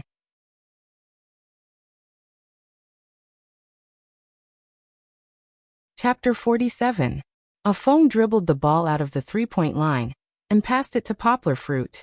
Now that the core of their team was Poplar Fruit, Afeng confidently passed the ball to Poplar Fruit and let him launch the attack. Joint defense. Uncle Jean roared. Immediately their positions changed. It was like an inverted triangle. Uncle Ban stood on the left, Uncle Dao on the right, and Uncle Jean stood at the top of the 3-second arc. The triangle shrank relatively small. It seemed like they were going to shoot 3-pointers and not break through. Poplar Fruit narrowed his eyes. He tried to attack from Uncle Dao's direction. Uncle Dao immediately stood slightly to the right, and Uncle Ban attacked Poplar Fruit from both sides. When they attacked from both sides, Poplar Fruit passed the ball. But Uncle Ban reacted quickly. Afeng had just received the ball, and he had already returned to his defensive position, not allowing him to easily shoot a 2-pointer at a 45-degree angle. Afeng raised the ball twice to test the waters, but he couldn't trick Uncle Ban into jumping up. In desperation, he had to pass the ball to Song Ji-wen, who had already cut into the lane. Song Ji-wen received the ball. Before he could turn around, Uncle Jean had already closed in. Under the pressure, Song Ji-wen was defeated and dribbled the ball to walk outside. Uncle Jean didn't chase after him. No matter how Poplar Fruit and the others changed, the three of them maintained their triangular position. This triangle wasn't rigid. Each of them had their own defensive area. They would assist Poplar Fruit in this area, and then ensure that they wouldn't give Poplar Fruit's other teammates the opportunity to attack. Song Ji-wen passed the ball to Ah Fong, and Ah Fong passed it back to Poplar Fruit. Poplar Fruit stood outside and dribbled the ball slowly, thinking of countermeasures. Fortunately, in these amateur games, there was no such thing as a 24-second violation. Otherwise, the ball would have changed hands long ago. Poplar Fruit passed the ball to Fong and let him pull out for a three-pointer. Uncle and the others did not completely give up on defending the three-point shot. Ah Fong stood at the three-point line and took a deep breath. He aimed at the basket. It was obvious that he wanted to shoot a three-point shot. Uncle Dao rushed up the moment he took off. When he was 1 meter away from Ah Fong, he didn't want to block the shot. Instead, he wanted to block Ah Feng's view and interfere with his shot. Ah Fong was not the real Kobe. He could not be indifferent to the disturbance in his line of sight. Sure enough, the ball missed its mark and bounced off the backboard. Poplar Fruit originally wanted to grab the rebound, but Uncle Jean blocked Poplar Fruit's position and blocked Poplar Fruit for a second. So the rebound was snatched by Uncle Jean. Song Ji-wen hurriedly went over to defend. Uncle Dao did not hesitate. He brought him to the three-point line and hung him over to Uncle Jean. Poplar Fruit was ready to defend, but Uncle Jean did not want to attack. He also knew that he was not Poplar Fruit's opponent. Uncle Jean stood inside the three-point line, holding the ball and turning his body. He leaned his back against Poplar Fruit and was ready to hit him. But his wrist shook, and the ball passed over Ah Feng's head to Uncle Ban's hand. After all, Ah Feng was still a child. His reaction was slow, and he was passed by Uncle Ban. Here he comes. Poplar Fruit was shocked. Sure enough, when he was about to go around to defend, Uncle Jean blocked in front of him like a mountain. Block. Poplar Fruit only had these 2 words left in his mind. Uncle Dao slipped past the baseline and rushed to the bottom of the basket. Poplar Fruit roared, "Don't even think about it." He got out of Uncle Jin's arms, jumped high, and hit him with his palm. But Uncle Ban put away the basketball, jumped to the other side of the basket, and then turned his waist and abdomen in the air, and shook his right wrist back. Hook. Poplar Fruit jumped earlier than Uncle Ban, but he jumped very high. After his palm hit nothing, he straightened his waist in the air. His body stagnated in the air for a moment. With this stagnation, he completed the turn, from the right side of the basket to the left side, and his left palm hit the basket hard. What a pity! After all, it was a hook. The basketball drew a high parabola and plunged headfirst into the basket. Poplar Fruit's palm slipped under the basketball, slapped the backboard hard, and jumped to the ground in disappointment. He did not know that he had just scared Uncle Ban. He had already tricked Poplar Fruit and almost blocked the shot. And if he had really blocked it, it would have been a nail-biter. Everyone on the court and off the court stood dumbfounded. They should have been cheering for Uncle Jean and Uncle Ban's wonderful cooperation, but no one said anything. They were all shocked by Poplar Fruit. What kind of monster was he? When he jumped, his eyes were level with the basket. That was not the point. The point was that he could still block the shot from one side of the basket to the other, and he stayed in the air for at least a second. And when he fell, his palm hit the backboard, and the position he hit was more than a palm higher than the basket. Not to mention the amateur court, even in the top domestic basketball games, there were not many people who could reach such a level of levitation. And Poplar Fruit was not even 185 meters tall. And he could jump so high. Was he born in the year of the rabbit? Everyone was so shocked that they were speechless. However, the perpetrator had a look of regret on his face as he lamented the fact that he had not been able to defend against the ball. Now that the ball had gone in, the uncles had a 2-0 lead. Poplar Fruit and the others were in danger. At first, there was only the sound of little Kitten cheering, who did not understand. The others slowly recovered from the shock after a long time, and clapped their hands sporadically. "It's okay, we will return it.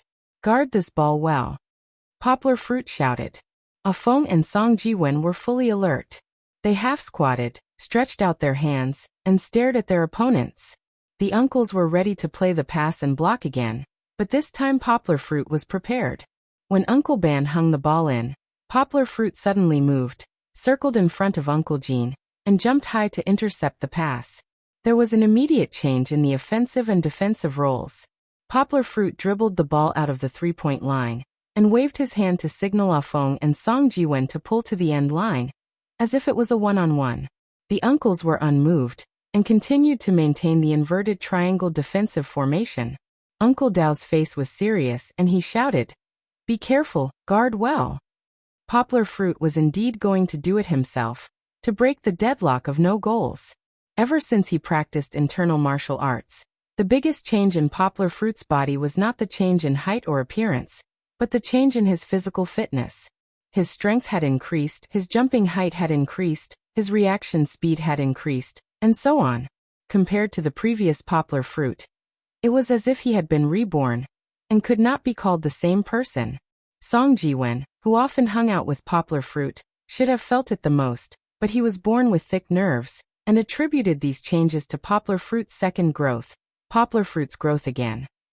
Poplar Fruit dribbled the ball, and made a gesture to break through Uncle Dao's side, but Uncle Dao did not move.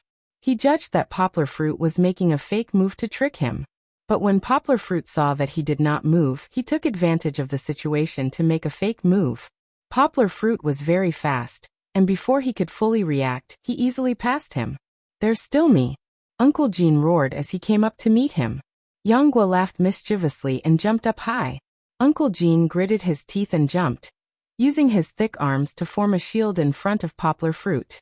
But how could Poplar Fruit be blocked by him so easily? He lowered his body in midair, and went out under Uncle Jin's arms. At this time, Poplar Fruit's amazing ability to stay in the air was demonstrated. Uncle Jean could not hold on any longer, and his body began to fall under the effect of the Earth's gravity. He was horrified to find that Poplar Fruit's body was still slowly rising after he went out. At this time, Poplar Fruit's body stretched out, and his movements were exactly the same as Uncle Dao's. He turned around and hooked his hand. The basketball bounced on the white line and accurately fell into the basket. Clap, clap, clap, clap. There was a warm applause from the sidelines. Poplar Fruit then realized that, at some point, the people who were waiting for their turn in the next few courts had gathered around to watch this great offensive battle. Poplar Fruit's superb individual ability and the tactical cooperation of the three uncles were almost at the professional level. It was rare to see such a scene on such a court. And this time, Poplar Fruit's clever turnaround layup against the defense of the three opponents was also a feast for the eyes of the onlookers. Too strong. The three uncles smiled bitterly and felt helpless. They had received professional team coach training in their unit's basketball team. But in the face of Poplar Fruit, who could beat three people by himself, they felt powerless. It was too much of a bug. They were not as strong as him, not as fast as him, and not as high as him. It was simply unbeatable. After that, the uncles could no longer stop Poplar Fruit and the others. As long as Poplar Fruit entered the vicinity of the 3-second zone, the inside line would be in a state of panic. The three uncles had no choice but to let go of the others and surround him. However, Poplar Fruit was always able to jump high, either to shoot in the air at close range or to pass to Song Jiwen and the others. The uncles struggled for 3 rounds, but in the end, they were defeated by the young man again. This battle almost established Poplar Fruit's undefeated legend in this court, because even the three uncles, who had won many rounds in a row, were turned around when they had a 2-0 lead. No one could stop Poplar Fruit's winning streak anymore. The winning streak continued until Poplar Fruit and the others were tired and took the initiative to ask for a rest. Poplar Fruit was sweating profusely as he drank the water that Kitten brought back. He smiled and teased his daughter who had just woken up. Uncle Jean staggered up and greeted Poplar Fruit with a smile. He looked at Kiki in the baby stroller and asked, "Xiaoyang, is this your child?" Poplar Fruit looked kindly at Kiki and smiled. "Yes. She is my daughter." "This is your wife." Uncle Jean pointed to Kitten next to him. "No, she is Song Jiwen's girlfriend." Poplar Fruit was stunned and shook his hand with a smile. Song Jiwen was running over eagerly. Ah Feng, who was drinking water next to them, asked in surprise, "Brother Yang, you have a daughter. She looks so young." "Yes, I thought you were only in your early 20s.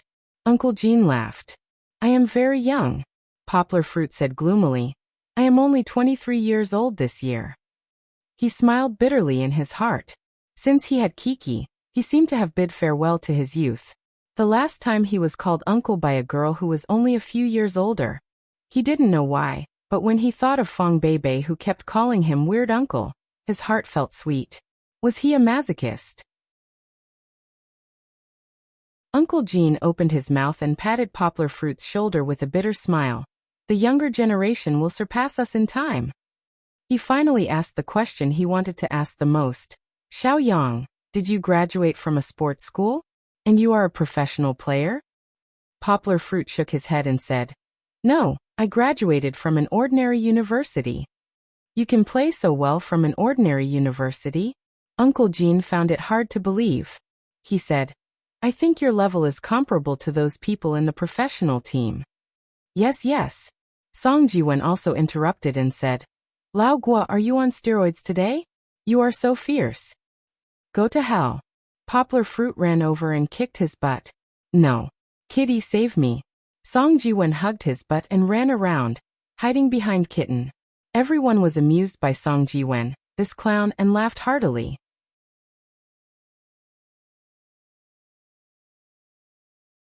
Chapter 48. It's so slippery. How do I do it? Poplar Fruit looked at the sugar pills in the small bowl. Kiki was lying in the baby stroller next to him, looking at her father with her big round eyes. Today was the day of the appointment to give Kiki her first polio vaccination. Poplar Fruit took her to the hospital early and waited in line to feed her the sugar pills. In the end, the nurse just took out the sugar pills from the refrigerator and gave them to him. She asked him to go to the side and grind them with the small bowl and spoon she brought. However, the sugar pills were too difficult to control. Poplar Fruit tried several times, but couldn't press them down with the spoon. Let me do it. The nurse, who was watching from the side, couldn't help but laugh. She reached out and took the bowl from his hand. She used a spoon to hold the sugar pill, and then let it roll along the bottom of the bowl. She slowly increased the force, and within a few seconds, the sugar pill was broken into pieces. Amazing! Poplar Fruit couldn't help but exclaim. Her hands were too dexterous. The nurse smiled. She picked up the water bottle next to her and added a little water. Then, she carefully ground the pills with the spoon so that the remaining pieces gradually melted into the water. Okay, you can feed it to her slowly. The nurse handed the small bowl back to him and was busy with the other parents. Hey, wait! Poplar Fruit touched the small bowl and felt that something was wrong. He quickly shouted, Why is the water cold? You can't use hot water to eat sugar pills. The nurse turned around and said. It turned out that the polio vaccine used live attenuated vaccine, which was very sensitive to heat. If it was given hot water or drank hot water after eating, the vaccine virus would be killed, and the vaccine wouldn't work. Come on, Kiki, open your mouth. Poplar Fruit whispered. He squatted down and adjusted the back of the baby stroller, so that Kiki could sit up straight. Then he held the small bowl with his left hand and put it under Kiki's chin. He scooped up half a spoonful of water with his right hand and touched Kiki's mouth with the spoon. Kiki lowered her head and looked at the little spoon. Her eyes were filled with confusion. She looked at her father as if asking what this was. As far as she knew, the one who fed her food was a soft pacifier. Kiki wouldn't open her mouth until she saw the pacifier. But where was he going to find a milk bottle for her? Today, Poplar Fruit didn't bring her milk bottle when they went out because the doctor said that she shouldn't drink milk for the first 2 hours and half an hour to an hour after taking the sugar pills. I don't believe I can't handle you. Poplar Fruit put down the spoon and touched her little nose. When Kiki's little nose was scratched by her father's finger, she opened her mouth and smiled. But when Poplar Fruit picked up the spoon and put it near her mouth, she closed it again, as if she was playing tricks on him. Poplar Fruit was both angry and amused. He thought of a solution. He picked up the little spoon, dipped some water in Kiki's mouth, and then took it away. Because there was water on her mouth, Kiki smacked her lips and licked it with her little tongue. Her eyes lit up and she began to look at the little spoon that she was very resistant to just now. Hee. Poplar Fruit smiled as his evil plan succeeded. The water made from the sugar pills was sweet, just like honey, Of course, it wasn't that sweet. There wasn't a child who didn't like sweet things. As long as she tasted the sweetness, he wasn't afraid that she wouldn't take the bait. Poplar Fruit scooped up half a spoon of the sugar water again, and put it in front of Kiki's mouth. Before it could touch her little lips, Kiki opened her mouth like a little bird waiting to be fed. Poplar Fruit put the spoon in, and gently poured it into Kiki's mouth. Kiki immediately drank it clean, and even licked the part of her mouth that was touched by the spoon with her tongue. After that, she looked at her father longingly. In this way, Poplar Fruit smoothly made Kiki drink the water made from the sugar pills. After observing for a while, and confirming that there were no adverse reactions, the nurse let Poplar Fruit leave.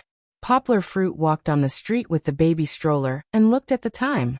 It seemed to be very early. It was only 10 o'clock. It was rare for him to come out today, so he didn't have to go back so early. Poplar Fruit had always been a very homebody. Ever since he moved into his new home, Poplar Fruit hadn't gone out for a walk.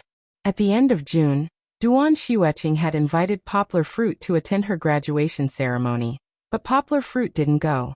At the same time last year, Lu Yunran had come to Poplar Fruit's graduation ceremony. Under the sad atmosphere of having to live separately after graduation, the two of them were almost naked at night.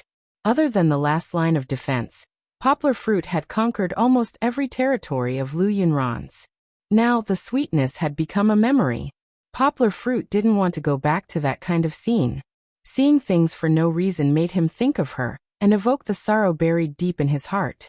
In July, Song Jiwen also started to get busy. He had a lot of reports to write. He couldn't even get away on weekends, so naturally he didn't want to drag Poplar Fruit everywhere. Therefore, Poplar Fruit simply stayed in his room, and worked as a translator to earn money and learn German. Earning money was fine. With his focus on his work, he completed 3 urgent missions with high bounties in the past 2 weeks and earned a total of 40,000 yuan. However, his progress in learning German wasn't as fast as when he was learning French.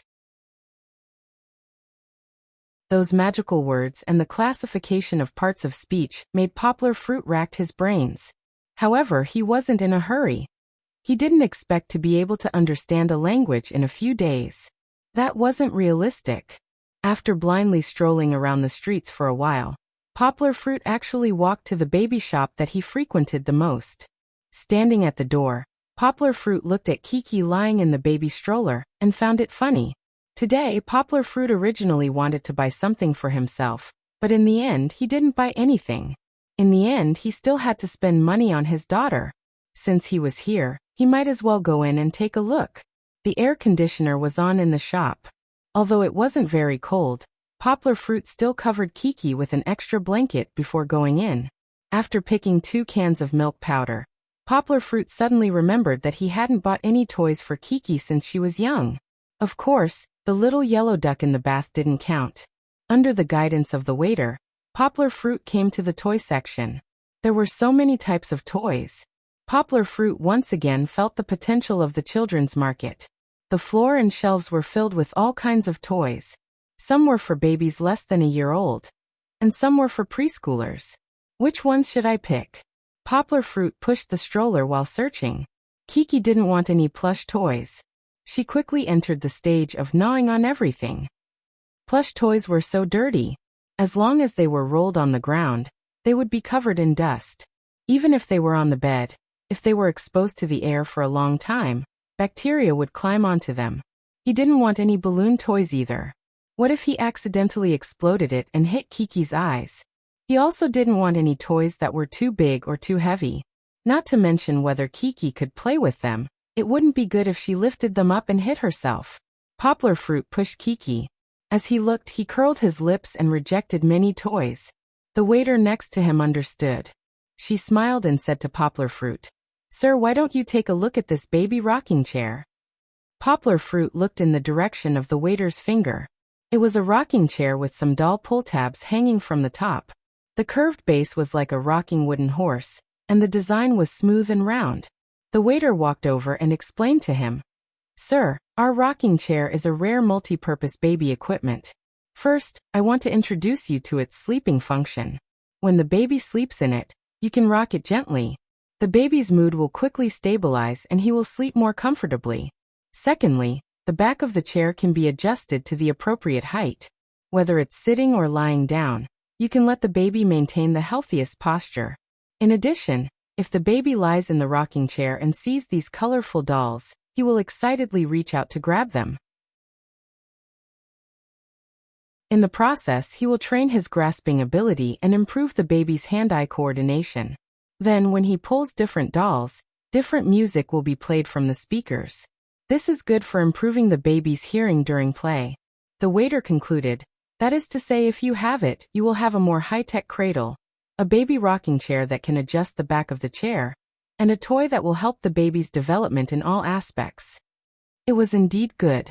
Poplar Fruit nodded in his heart. When he was working in the past, he always let Kiki lie in the baby stroller. It was better to buy such a rocking chair. When he didn't have time to play with her, Kiki could play by herself. However, Poplar Fruit could imagine that when he was working in front of the computer in the future, he would hear the sound of Kiki pulling the dolls and her giggling from time to time. Poplar Fruit shook his head. If it was annoying, then so be it. As long as Kiki could be happy, it was fine. After confirming that he wanted to buy the rocking chair, Poplar Fruit was not in a hurry to pay the bill.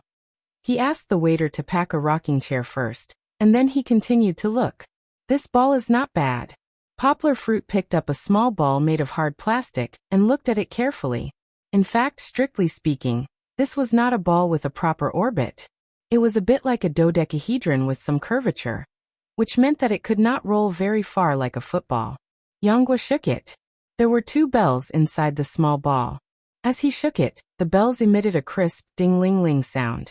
Poplar Fruit squatted down and shook the small ball in front of Kiki. The sound of the bells immediately attracted the attention of the sleepy Kiki. Poplar Fruit put it in front of Kiki's chest and smiled. Kiki, do you like this small ball? Chi-Chi used her hand to touch it with interest, and the little ball rolled onto her stomach. The 2 bells collided and produced a series of chimes. She was so happy that she waved her arms and couldn't stop smiling with her little mouth curled up. Cough cough. Kiki suddenly coughed twice, not knowing if it was because she choked while laughing. Hey, don't laugh so hard. Poplar Fruit quickly patted Kiki's back. Poplar Fruit picked up the small ball with satisfaction and asked the waiter to wrap it up. Finally, when he was about to leave, Poplar Fruit saw a wooden roly-poly. It was a naughty little monkey sitting on a round cushion. Roly-poly, this was his favorite when he was a child. Poplar Fruit was a little excited when he saw it. He remembered the big-bellied Methria roly-poly he played with when he was a child. As long as he shook it, it would make a hee-hee sound. His childlike innocence was aroused. He flicked his finger, and the little monkey wobbled. It looked like it was going to slide off the cushion, but it just couldn't fall down. It was very interesting. It was made of wood. As long as it was cleaned regularly, it wouldn't be very dirty, Poplar Fruit thought. Poplar Fruit picked up a roly-poly and pushed Kiki to the cashier. He bought 3 toys today, including milk powder, and spent a total of more than 1,000 yuan. Of course, most of the money was spent on the rocking chair. The rocking chair alone cost 600 yuan, but Poplar Fruit didn't think the cost of the rocking chair was more than 200 yuan. Although he felt like he was being ripped off by an unscrupulous manufacturer, Poplar Fruit was still very willing to pay the money. Weren't all parents like this? As long as it was for the child, it was worth it no matter how much money was spent.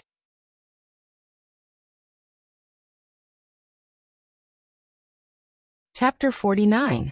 Dong Dong Dang Dang. Another round of music came from behind. Poplar Fruit was already trying his best to endure it. Every few minutes, Kiki would lie in her toy rocking chair and pull a doll. Before the music stopped, the music from behind would continue. Buying this toy rocking chair yesterday was really asking for trouble. Poplar Fruit had already been interrupted by her several times. Don't be noisy. Kiki, listen to me. At first, Poplar Fruit would turn his head and persuade her. After all, being a kind father had always been Poplar Fruit's pursuit. Ahem. Kiki coughed lightly, then continued to giggle. When they came back yesterday, Kiki coughed a little. However, Poplar Fruit felt that it shouldn't be a big problem because the cough wasn't very serious and wasn't very frequent. Therefore, Poplar Fruit just gave her a little more water to drink. Poplar Fruit really underestimated his daughter's active personality. If he didn't turn his head, Kiki would still be playing with the doll in front of her. When Poplar Fruit turned his head to look at her, she seemed to be encouraged and became more lively.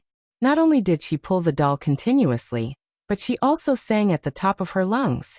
Of course, no one in this world could understand what she was singing, but the sound that came out of her extraordinary throat was also unbearable. Therefore, Poplar Fruit would rather endure the sound of the rocking chair than turn his head to provoke Kiki and experience her super high decibel divine song. Breathe in, breathe in, breathe in. The internal martial arts in his mind came in handy at this time. Poplar Fruit closed his eyes and adjusted his breathing. Then he entered a mysterious state of meditation, but it wasn't really meditation. In such a state, Yanghua felt that the only thing left in the world was her and the computer in front of her. The other scenes and noises had all disappeared to who knows where. In fact, he did not leave the room. He was only using self-regulation to temporarily seal off his hearing, which was not useful for translation, so that he would not be disturbed by the noise. After the world was quiet, Yanghua realized that her translation speed had increased by nearly 20%. Her translation efficiency had increased by nearly 20%. Poplar Fruit thought happily as he typed on the computer. He didn't expect that the inner chi cultivation method would have such a wonderful effect. Poplar Fruit was quite competent. Every half an hour, he would come out of his meditative state and look after Kiki. Kiki might have had too much fun. After an hour, she was so tired that she fell asleep. Poplar Fruit could finally breathe a sigh of relief. At night, when he was surfing the internet, Poplar Fruit's QQ suddenly blinked. He clicked on it and saw that it was a chat message from a high school classmate. Poplar Fruit remembered that this classmate went back to his hometown to work in a large state-owned enterprise after he graduated from university. They had not contacted each other except for the last spring festival party. Today he suddenly contacted him. What's the matter? Poplar Fruit chatted with him for a while, and finally got to the point. He typed, "Yesterday, I saw Yunran." Poplar Fruit's body trembled. He hadn't seen this name for a long time. Did she really go back to her hometown? Yanghua hesitated for a moment before typing. Is that so? How is she now? His classmate continued to type. He asked curiously, "You don't know? Weren't you together?" "We broke up." Poplar Fruit paused for a while, and typed this line. "Broke up? How come? You were so close these years. I saw you at the party last time." His classmate asked in surprise. Poplar Fruit said bitterly, "It's a long story. I'm sorry." His classmate said, "I didn't know it was like this." "It's okay. Go on. How is she now?" Poplar Fruit did not know why. He was eager to know Lu Yunran's recent situation, but he was also a little afraid of hearing some news that he did not want to hear. "I saw her yesterday and felt that she was in a good state of mind." His classmate typed this line. He hesitated for a while, and said everything he saw. "But I only saw her from afar, in the Peninsula Cafe. But there was a man sitting opposite her." Poplar Fruit felt his throat dry. His right hand clenched into a fist. His knuckles were a little white, and his fingernails dug deep into his palm. Blood seeped out of his palm. "I see." Poplar Fruit typed these 3 words after a long time. "I mainly wanted to talk to you about this. But since you guys have broken up, Poplar Fruit, don't think so much. There are plenty of fish in the sea, right?" His classmate felt a little guilty, and quickly typed to comfort Poplar Fruit. Poplar Fruit could not see clearly what his classmate said after that. He only felt that his mind was in a mess, and there were 2 voices arguing. One of the voices was sharp and mean. "Wake up. Poplar Fruit, you have to face reality. There is no possibility between you two anymore." The other voice comforted Poplar Fruit. "No, you have so many years of history. You have to believe that she will come back. Don't lie to yourself," the first voice refuted. "You know in your heart that she will not go back. Look, she has already moved forward. Look, she has already walked together with another man. Why are you still so stubborn?" The second voice's response was a little weak. How do you know that she has already started over? Maybe that man just happened to appear at the table across from her, and was just trying to hit on her? Perhaps, that man is just her cousin. Cousin? Have you watched too many dramas? The first voice said sarcastically. The two voices in his mind intertwined, and in the end, there was only a roar left in his mind. His ears were buzzing, and he could not stop. Opening the fridge, Poplar Fruit pulled out a dozen bottles of beer that Song Jiwen had put inside, and pried open all the caps. He tilted his head back and drank bottle after bottle. Some of the alcohol foam spilled out and mixed with his tears. Poplar Fruit really did not want to believe that Lu Yunran had walked together with another man not long after breaking up with him. But his rationality told him that what his classmate said today was very likely true. Moreover, even if this was just a misunderstanding, it would still happen in the future. It was only a matter of time. Whether Poplar Fruit could accept it or not, Lu Yunran would eventually put on a white wedding dress and become someone else's bride. How many times had Poplar Fruit thought that he had already let it go? But in the end, his heart still felt like it was being cut by a knife. Of all the things in the world, love was the most torturous. Drinking away one's sorrows was even more sorrowful. Poplar Fruit sat in the corner of the living room. The empty beer bottles were thrown all over the floor. His head was dizzy and heavy, and his whole body was uncomfortable. There was a burning anger in his chest. The cliché line in the movies, "You are happier than me," was all made up by the scriptwriter.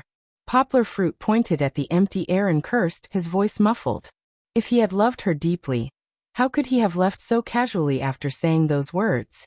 If he had loved her deeply, how could he bear to let her fall into someone else's arms? Would she be happy? I don't believe it. I don't believe it. I don't *king believe it.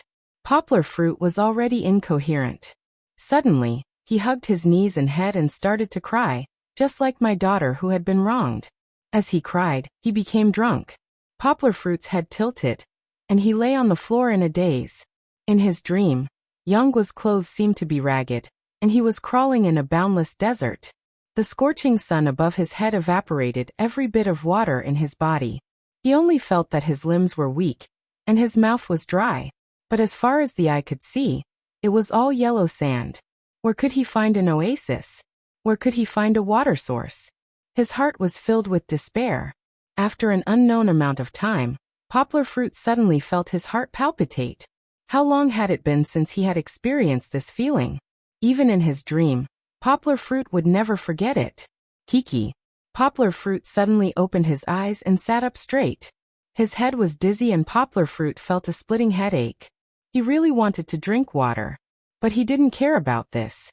He struggled to get up and ran towards the bedroom. Running too fast, Poplar Fruit didn't notice that there was a bottle under his feet. He directly stepped on it. With a slip, Poplar Fruit only felt his left foot suddenly slip forward.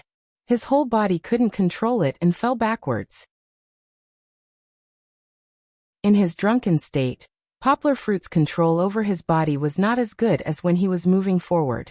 Originally, he could twist his body in the air and land steadily, but now he could only fall heavily on the ground like a normal person. Ah!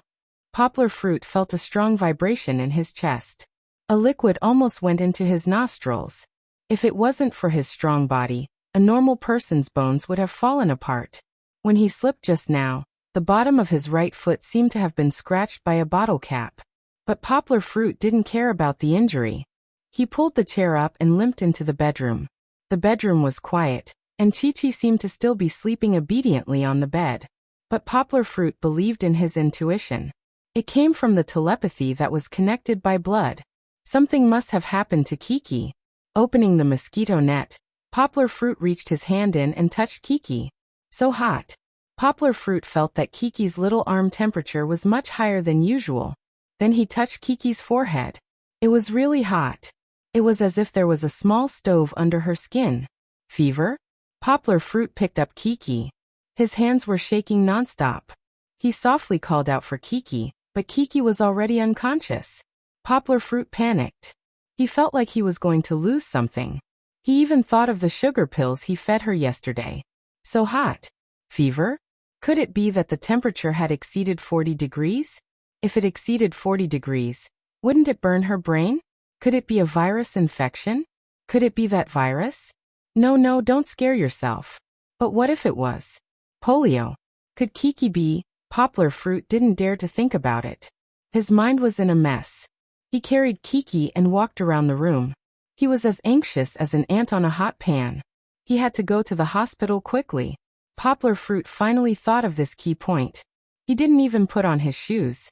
He opened the door and rushed out. Running to the elevator, Poplar Fruit turned back. He came to Song Ji-wen's door and banged on it. Song Ji-wen had driven his father's car back these few days. It was late at night. Almost everyone was asleep. The whole building was quiet. Poplar Fruit suddenly used his fist to violently pound on the door. Bang, bang, bang, bang. The sound echoed throughout the corridor and the stairs. It was as if the ground was shaking. Fortunately, there were no other residents on this floor. Otherwise, it would definitely disturb others. I'm coming. Stop knocking. After a while, Song Ji-wen opened the door in his pajamas and rubbed his eyes. He was shocked to see Poplar Fruit's messy hair, red eyes, and reeking of alcohol. Lao Gua, what happened to you? Song Ji-wen pointed at Poplar Fruit's foot and asked. Poplar Fruit was barefoot. His right foot drew a line of blood on the smooth tiles. Come with me. Kiki has a fever. It's very serious. Poplar Fruit's nostrils flared. He pulled Song Ji-wen and was about to walk out. Wait. Song Ji-wen quickly stopped Poplar Fruit. The situation was urgent. He didn't dare to delay. He said, I'll go get the key now. You should also put on your shoes quickly. Did you bring your ID? Poplar Fruit was completely panicked. He put on his shoes without even wearing socks. When he left, he was in a trance. Even the door was closed by Song Ji-wen. Song Ji-wen quickly put on his clothes and comforted Poplar Fruit. Don't worry. Kiki will be fine.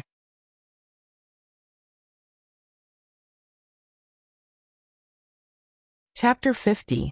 At this time, the night breeze was blowing gently, and the summer heat was not over yet.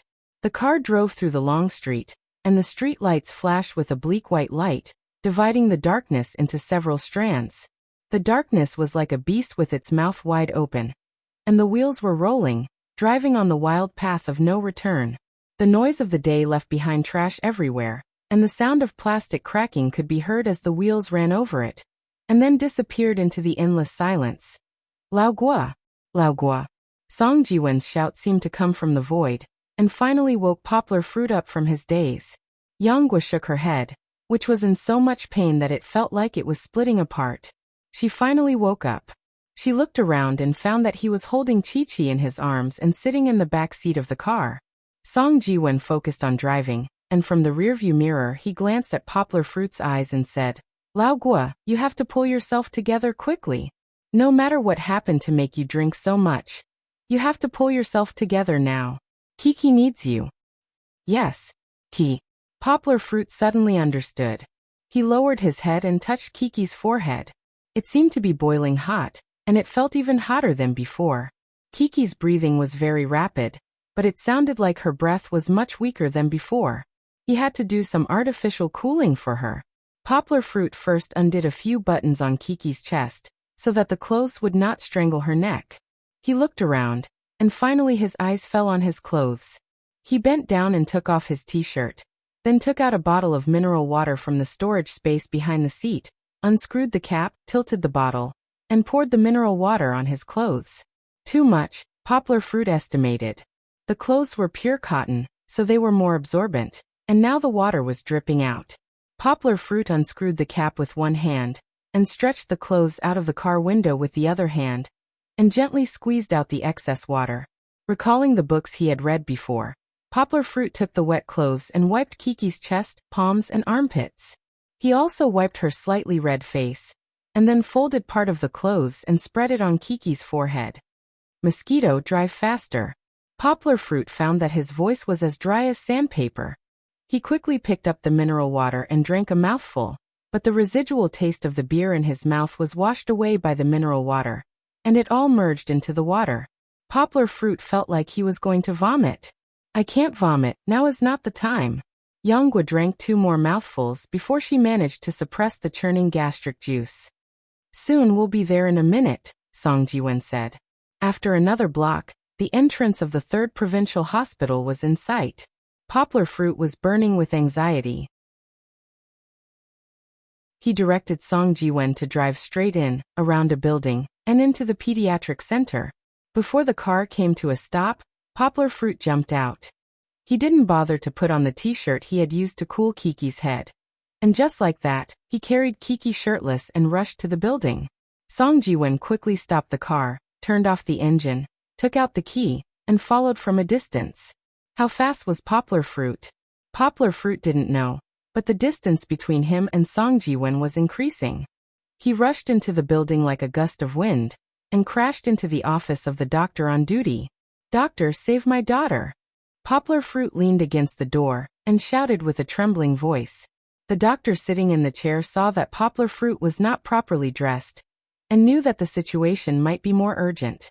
He quickly stood up and ordered Poplar Fruit to carry Kiki to the bed. He picked up the receiver and walked over. Poplar Fruit looked at the doctor fiddling with Kiki's arm, and the receiver pressing back and forth on Kiki's chest. He was nervous and asked anxiously, "Doctor, how is my daughter now? Her fever won't be serious, right?" He said regretfully and worriedly, "Yesterday, I took her to eat some sugar pills.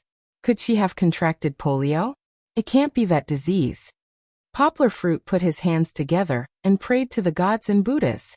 He didn't believe in any religion, but now he took turns to pray to Jesus, God, Buddha, and other deities.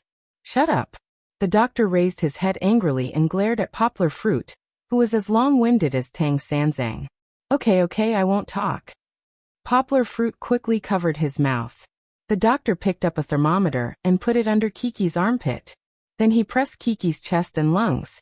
At this time, Song Jiwen hurried over. He opened the door and looked at the situation in the room. He whispered to Poplar Fruit, "How is it?" "Still checking," Poplar Fruit whispered. He rubbed his temples, and his head still hurt a little. After a while, the doctor raised his head and said, "The child has a fever caused by a cold and cough. Originally, a fever wasn't very serious, but you delayed it a little too long. Now the child's body temperature is too high. It's already 39 degrees. It's already 7 degrees Celsius. I have to give her an emergency cooling treatment first." "It's not polio, thank God." Poplar Fruit breathed a sigh of relief. However, the doctor's words made Poplar Fruit's heart jump again. He asked worriedly, "High body temperature. Will this cause any bad consequences?" "It's hard to say. The severity of the fever has little to do with the temperature. Some children will have problems even if their body temperature is less than 39 degrees. The doctor paused and felt that his words were a little too serious. He quickly comforted him, "Don't worry. It's not necessarily that serious. We still have to observe further." Poplar Fruit's eyes were red. Looking at Kiki lying unconscious on the hospital bed, his heart felt like it was being cut by a knife. "It's all my fault." Poplar Fruit's heart was full of regret. If he hadn't been so drunk and didn't notice Kiki's abnormality, things wouldn't have turned out like this. Drinking makes trouble. Drinking makes trouble. Poplar Fruit, you get into trouble every time you drink. Why haven't you learned your lesson? Kiki is blessed by God. She'll be fine. Don't worry. I'll go register first. Song Jiwen patted Poplar Fruit's shoulder comfortingly and walked out. The doctor poured alcohol and warm water into the beaker. Then he used a small pair of tweezers to pick up a ball of cotton and wet it. Then he used his gloved hand to wipe Kiki's neck from top to bottom. He only stopped when the skin was slightly red. Poplar Fruit bit his lower lip and looked at Kiki, who was at the mercy of the doctor. He prayed silently in his heart, hoping that Kiki would be able to get through this safely. He hoped that all of this was just a false alarm. Using the same method, the doctor also wiped Kiki's armpits and groin. Under the influence of alcohol, Kiki's twisted expression finally eased a little. Her skin also regained some color. "Is it better?" Poplar Fruit anxiously asked. "It seems that the situation is a little better now, but you still need to take some medicine." The doctor nodded slightly, but his expression didn't relax. Seeing this, Poplar Fruit couldn't let go of the stone in his heart. When Song Ji-wen came back, the doctor prescribed a pediatric drip and asked him to go to the pharmacy to get it. Poplar Fruit stayed by Kiki's side. He didn't want to go anywhere. He touched Kiki's forehead with his hand. He felt that it was a little better than before, but he wasn't sure. He had to ask the doctor for a thermometer and check it again. 39.2 degrees Celsius. It was indeed a little better than before, but it was still above the dangerous line. Poplar Fruit half squatted on the ground and leaned against the hospital bed, looking at Kiki worriedly. Song Ji-wen took the medicine, and the doctor fed it to Kiki. Then he said to Poplar Fruit with a pleasant expression, "We still need to observe for 2 more hours. You guys sit down first." Poplar Fruit turned to Song Ji-wen and said, "Mosquito, why don't you go back first? You still have to work tomorrow." Song Ji-wen shook his head and said, "It's okay. I'll talk to the leader tomorrow. It doesn't matter if I go later. There aren't many things to do today." "Then you go sleep on the bench in the corridor. I'll stay here." Poplar Fruit pointed outside. Song Ji-wen looked at Kiki and nodded. "Okay, call me if you need anything." He walked to the bench in the corridor, leaned his head against the back of the chair, covered his clothes, and began to sleep. Tonight, Song Ji-wen was too tired. He had just slept for less than 2 hours when he was woken up by Poplar Fruit. Then he ran around for so long that he couldn't even open his eyes. The doctor shook his head and moved a stool for Poplar Fruit so that Poplar Fruit could sit by the bed and watch. Although Poplar Fruit was not much better than Song Ji-wen now, he resisted the sleepiness and checked Kiki's temperature from time to see if it had dropped a little. Originally, the doctor was supposed to check her temperature every 15 minutes, but Yang Guo volunteered to take over the doctor's job. He personally put the thermometer on Chi-Chi's wrist. When he picked up the thermometer, he had to check it first before handing it to the doctor. But all of this couldn't alleviate the guilt in Poplar Fruit's heart. If he hadn't ignored the symptoms of Chi-Chi's cough from the start, if he had paid more attention to the changes in Chi-Chi's body temperature from the start, if he hadn't been so drunk that he sent Chi-Chi to the hospital with a severe fever, then Chi-Chi wouldn't be lying on the hospital bed unable to move like she was now. "You're not a competent father at all." Poplar Fruit scolded himself in his heart. He was so obsessed with love that he actually left his daughter to drink to drown his sorrows. Was this what a father should do? There were so many women in the world. Why did he have to hang himself on a tree? It's really Dad's fault. Poplar Fruit blamed himself in his heart. Dad shouldn't have been so stupid. I shouldn't have left you alone. Poplar Fruit swore in his heart that as long as Kiki could recover and return to her previous loving and smiling self, he would definitely not be moved by that woman's matters in the future. Let bygones be bygones.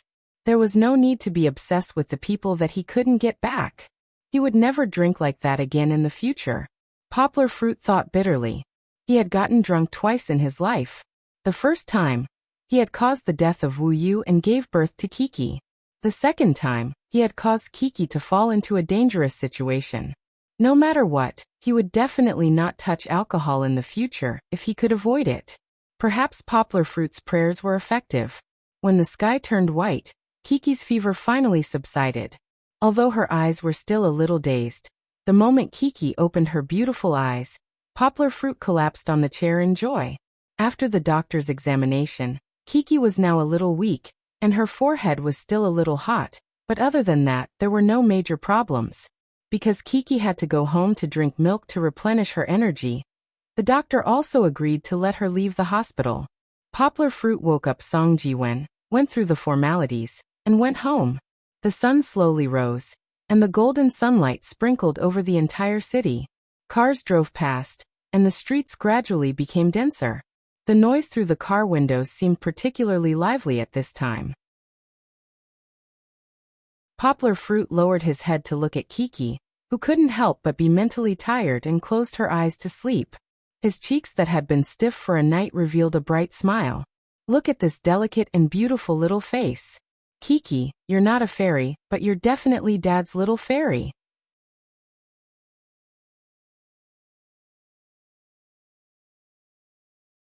Chapter 51. When they got home, Song Jiwen said goodbye to Poplar Fruit.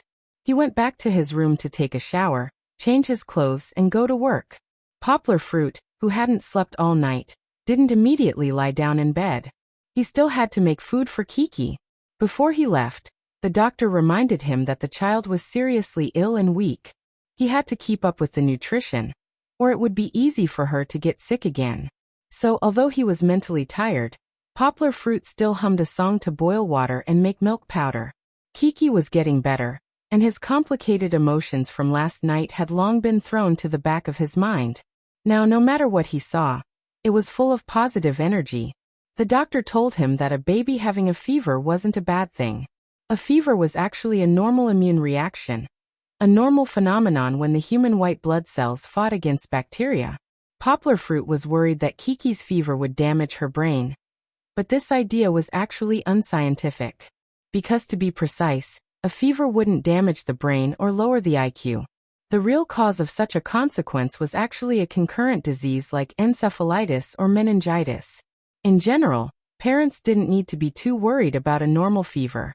They couldn't just reduce the fever because it might affect the normal function of the white blood cells. Of course, they couldn't let their guard down because if the temperature exceeded 41 degrees, the possibility of the child contracting bacterial meningitis or septicemia would become very high. And if the temperature exceeded 42 degrees, the proteins in the body's cells might undergo irreversible changes, causing serious damage. However, very few fevers could reach such a high temperature, so there was no need to talk about fever. The best way to deal with a fever was to let the child rest more. Of course, parents also had to pay close attention to the child's temperature and changes in complexion. When resting, the environment should be kept quiet, the room temperature should be suitable, and the child should be covered with a quilt, but not too tightly. As long as the child rested well, the immune system in the child's body would do well, and the fever would slowly subside. When the temperature of the water cooled down, Poplar Fruit didn't stay idle. He picked up the scattered wine bottles in the living room one by one, put them in a bag and put them next to the trash can. He would throw them away when he went down. Then he swept and mopped the floor to destroy the evidence. The room was filled with the smell of alcohol. Poplar Fruit opened all the curtains to let the sunlight in. The whole living room became bright, and he opened the balcony window. Although the summer wind was a little warm, it also blew away the unpleasant smell in the room.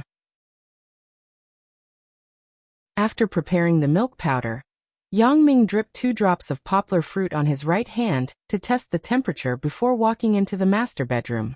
Poplar Fruit picked up Kiki, who was sleeping soundly, and touched her forehead.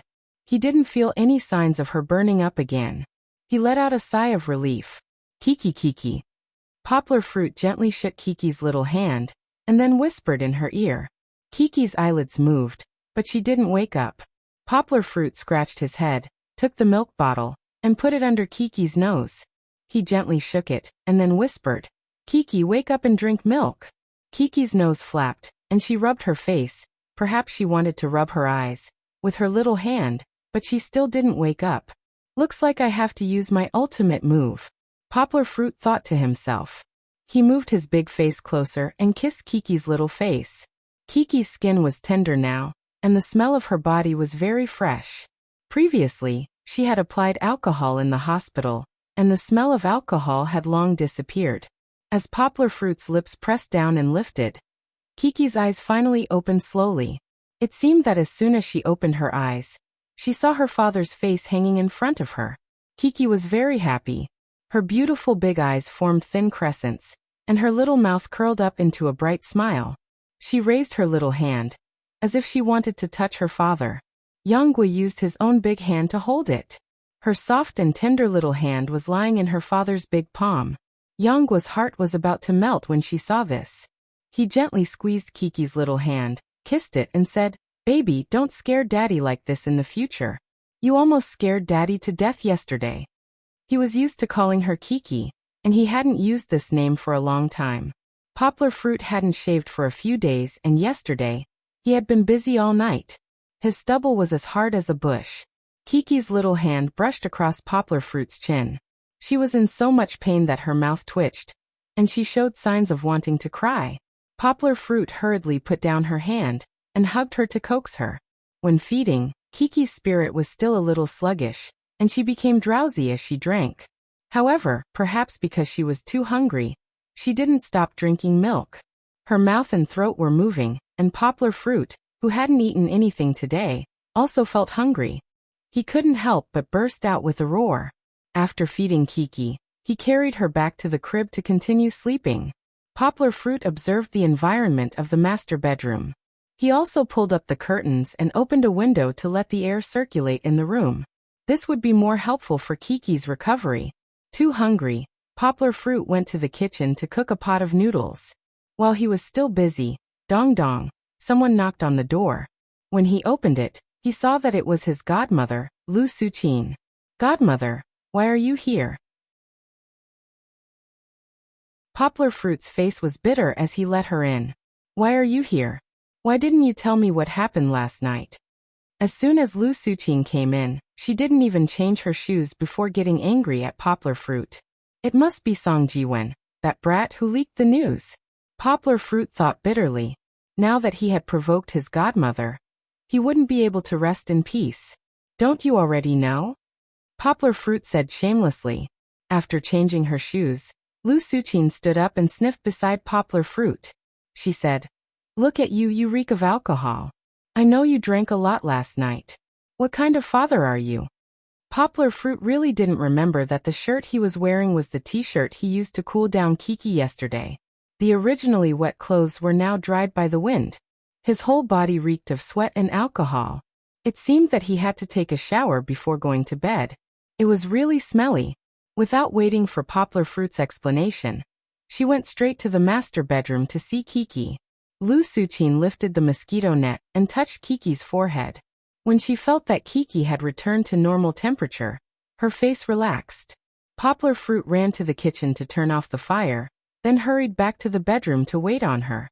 Lu Suchin waved her hand and drove Poplar Fruit back to the living room to talk. She sat down on the sofa and motioned for Poplar Fruit to sit next to her. She said unhappily, "Were you in a bad mood yesterday because of the woman?" Poplar Fruit sat down awkwardly, nodded, and was about to explain. "You don't have to explain." Lu Suchin raised her right hand and said, "I don't have to ask. I know it's because of your ex-girlfriend, right?" Poplar Fruit nodded awkwardly. "I've been there before. I've eaten more salt than you've eaten rice.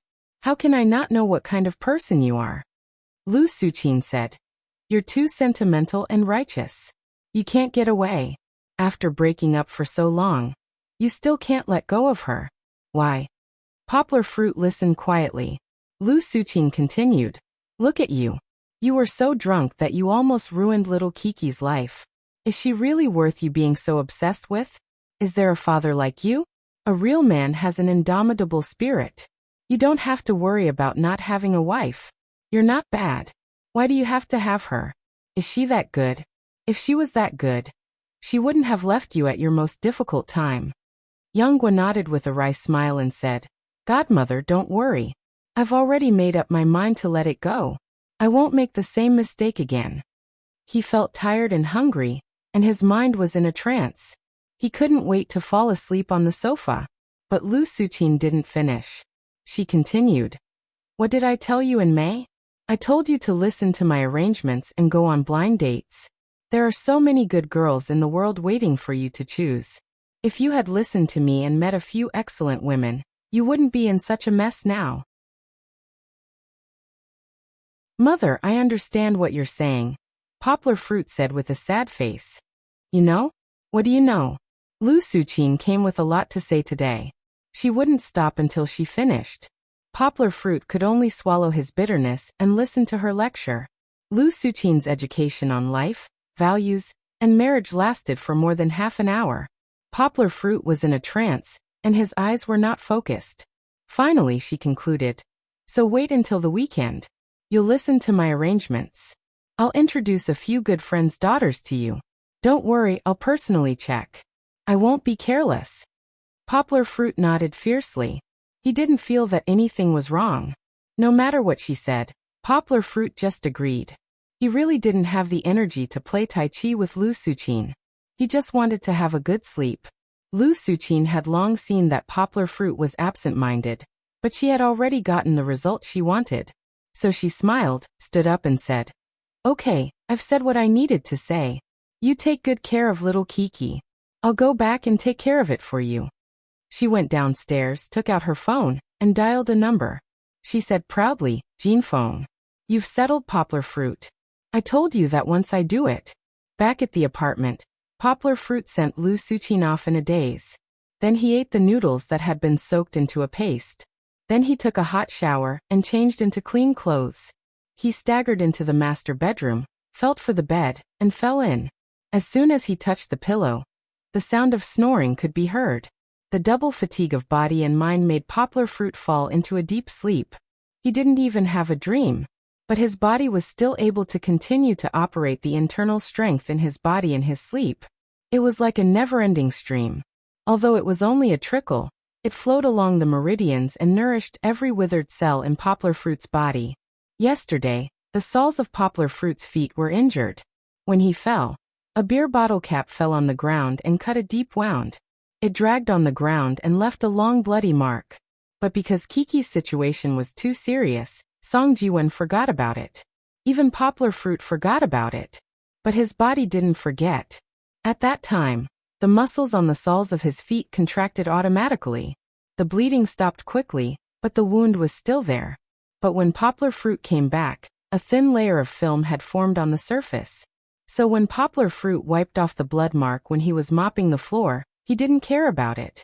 He thought that the injury wasn't too deep. Now that Poplar Fruit was asleep, the internal strength automatically operated. Traces of qi seeped out of his meridians and gathered at the soles of his feet. Under the film, it nourished the injured cells and stimulated the production of new cells. This kind of repair couldn't be seen by the eyes. But after an hour, 2 hours, 3 hours, the film peeled off like a butterfly cocoon, revealing new skin. Besides being slightly red, it was no different from normal skin. There were no signs of injury at all.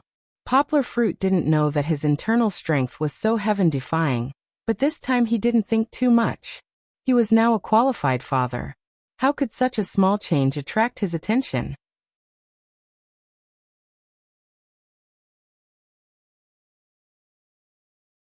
Chapter 52.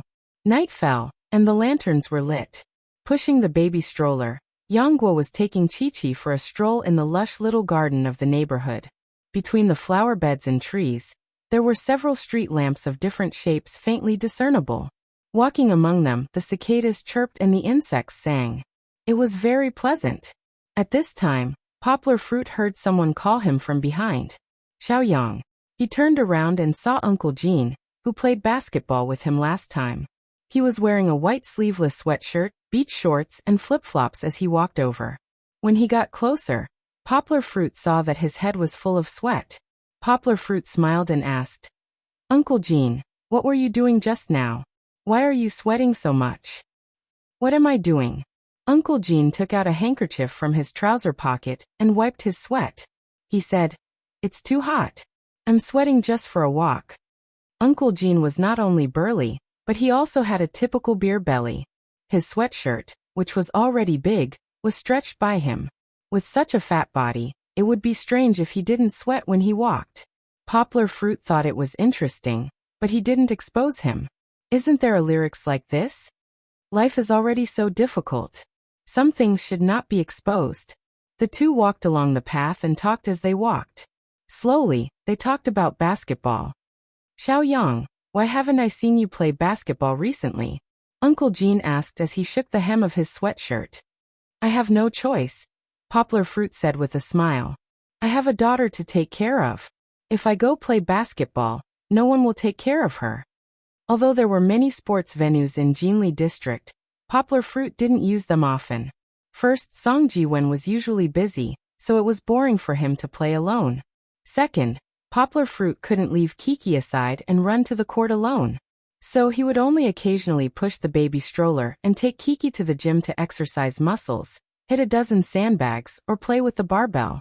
Poplar Fruit could only play basketball with Song Jiwen on the weekends when Kitten came to help watch Kiki. Can't you just let the woman take care of the child? Uncle Gene said doubtfully. Is your wife that busy? Poplar Fruit shook his head and said, No, Kiki's mother left when she gave birth to her. So now, she and I depend on each other. This was the first time Uncle Gene learned about this situation. Although the two of them had a brief chat when they were playing basketball last time, they didn't talk about this.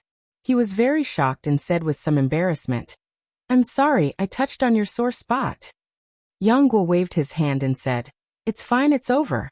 We're doing well now. The child is so young. Are you taking care of the child at home now?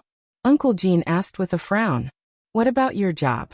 He was also experienced and knew how hard it was to take care of a child who was less than a year old. Poplar Fruit said with a smile, No problem. I'm a freelancer now. I can do some work at home. Uncle Gene nodded as if he understood. He didn't ask because it involved Poplar Fruit's privacy. How could he, who had been in the unit for so many years, not understand? Since they were talking about basketball, and both of them were basketball enthusiasts, they continued to talk about it. Although Poplar Fruit hadn't paid attention to the NBA for a while because of Kiki, he still knew a lot about the famous stars in each team. The two of them chatted very happily. As they chatted, Uncle Gene sighed and said, No team in the NBA wants Yi Jianlian. Yao Ming has retired. We really don't have anyone in the NBA. Wait. Poplar Fruit frowned and asked, Yao Ming retired? When did that happen? Yi Jianlian had only entered the NBA in recent years, but he wasn't good enough. No one was optimistic about him. Poplar Fruit didn't care about whether he could play in the NBA or not. However, Yao Ming was different. Yao Ming could be said to be the flag of China on the basketball court. It wasn't just because of his strength. He had worked hard for so many years in the NBA, and led the national team to countless honors in the international arena. He had become the spiritual sustenance and pride of the Chinese people. He also became the representative of the Chinese people in front of the world after Bruce Lee and Jackie Chan. Yao Ming was once again lost for the season because of an ankle injury at the end of last year. It affected the hearts of hundreds of millions of Chinese people. After Poplar Fruit heard the news, he silently prayed for him. He hoped that Yao Ming could recover soon, put on the red uniform again, and lead the Rockets to the championship. However, he hadn't paid attention to the news for more than a month. How could Yao Ming retire? Yao Ming was still playing solo at the age of 31. He had just passed his prime. As long as he recovered from his foot injury, he could still continue to play. Poplar Fruit only felt as if he had lost something in his heart. His belief in basketball seemed to be about to collapse. Uncle Gene said in surprise, You didn't know? Yao Ming held a press conference 2 days ago to officially announce his retirement. Why did he retire just like that? Poplar Fruit found it hard to accept and muttered. Uncle Gene lowered his head and picked up a big leaf that fell from a tree. He fanned himself with it in his hand and said, What else can he do if he doesn't retire? Yao Ming's foot injury isn't something that happened in a day or two. He has been injured continuously for the past 2 years. His foot can no longer support his huge body. He's now 31 or 32 years old. If he continues to play, he'll only get worse day by day.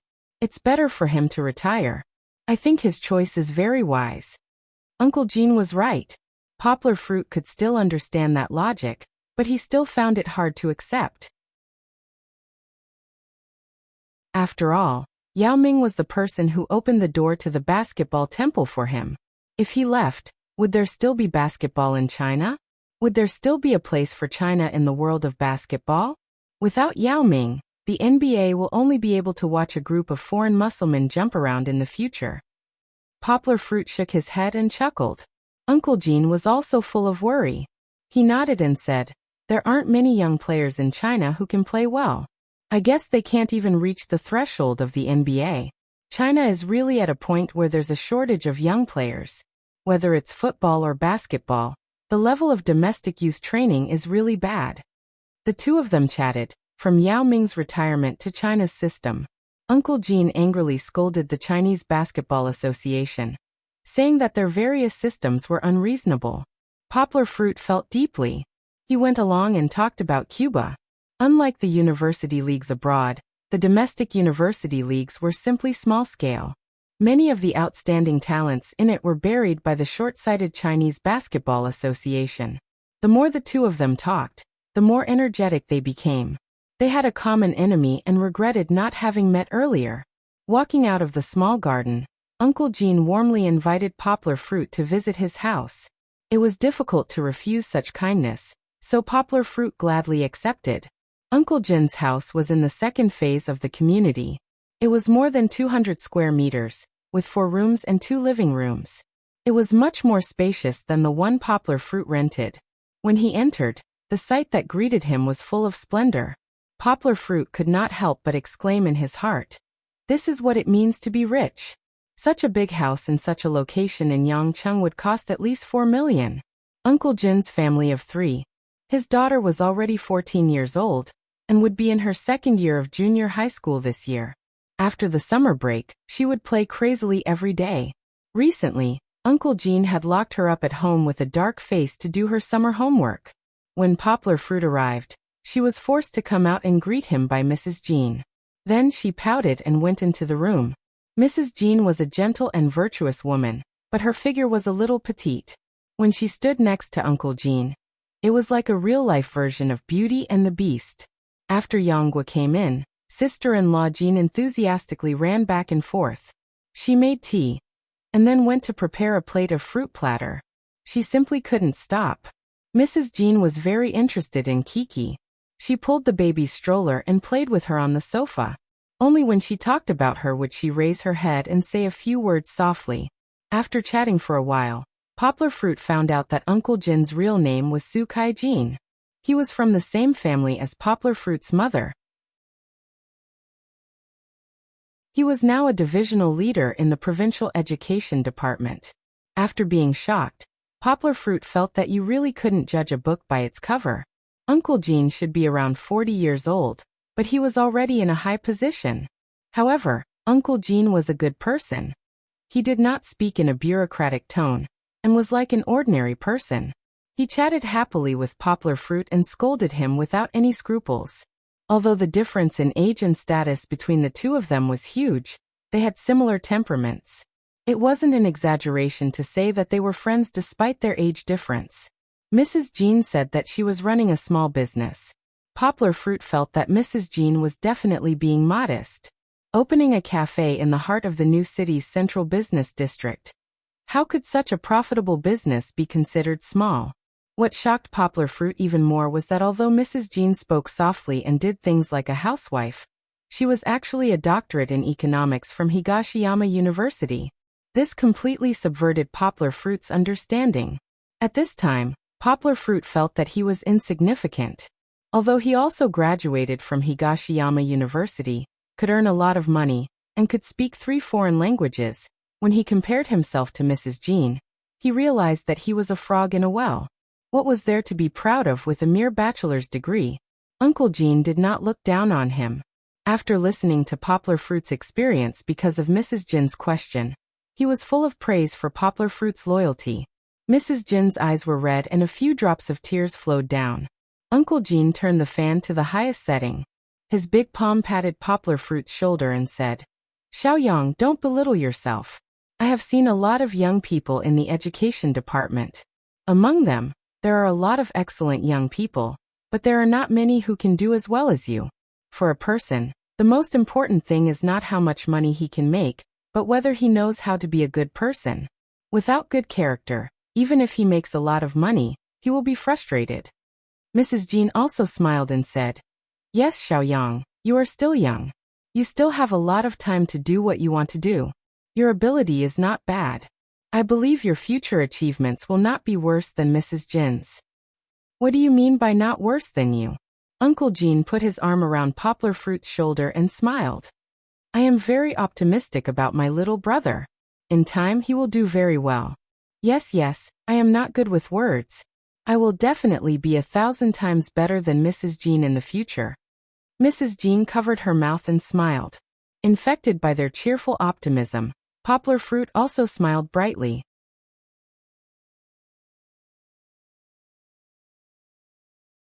Chapter 53. A peaceful and repetitive life always passed quickly. Unknowingly, it was already the end of July. Midsummer was at its most ferocious. During the day, even the few clouds in the sky were listless. The scorching summer seemed to pass through almost no obstacles, laughing wildly as it pounced on the earth.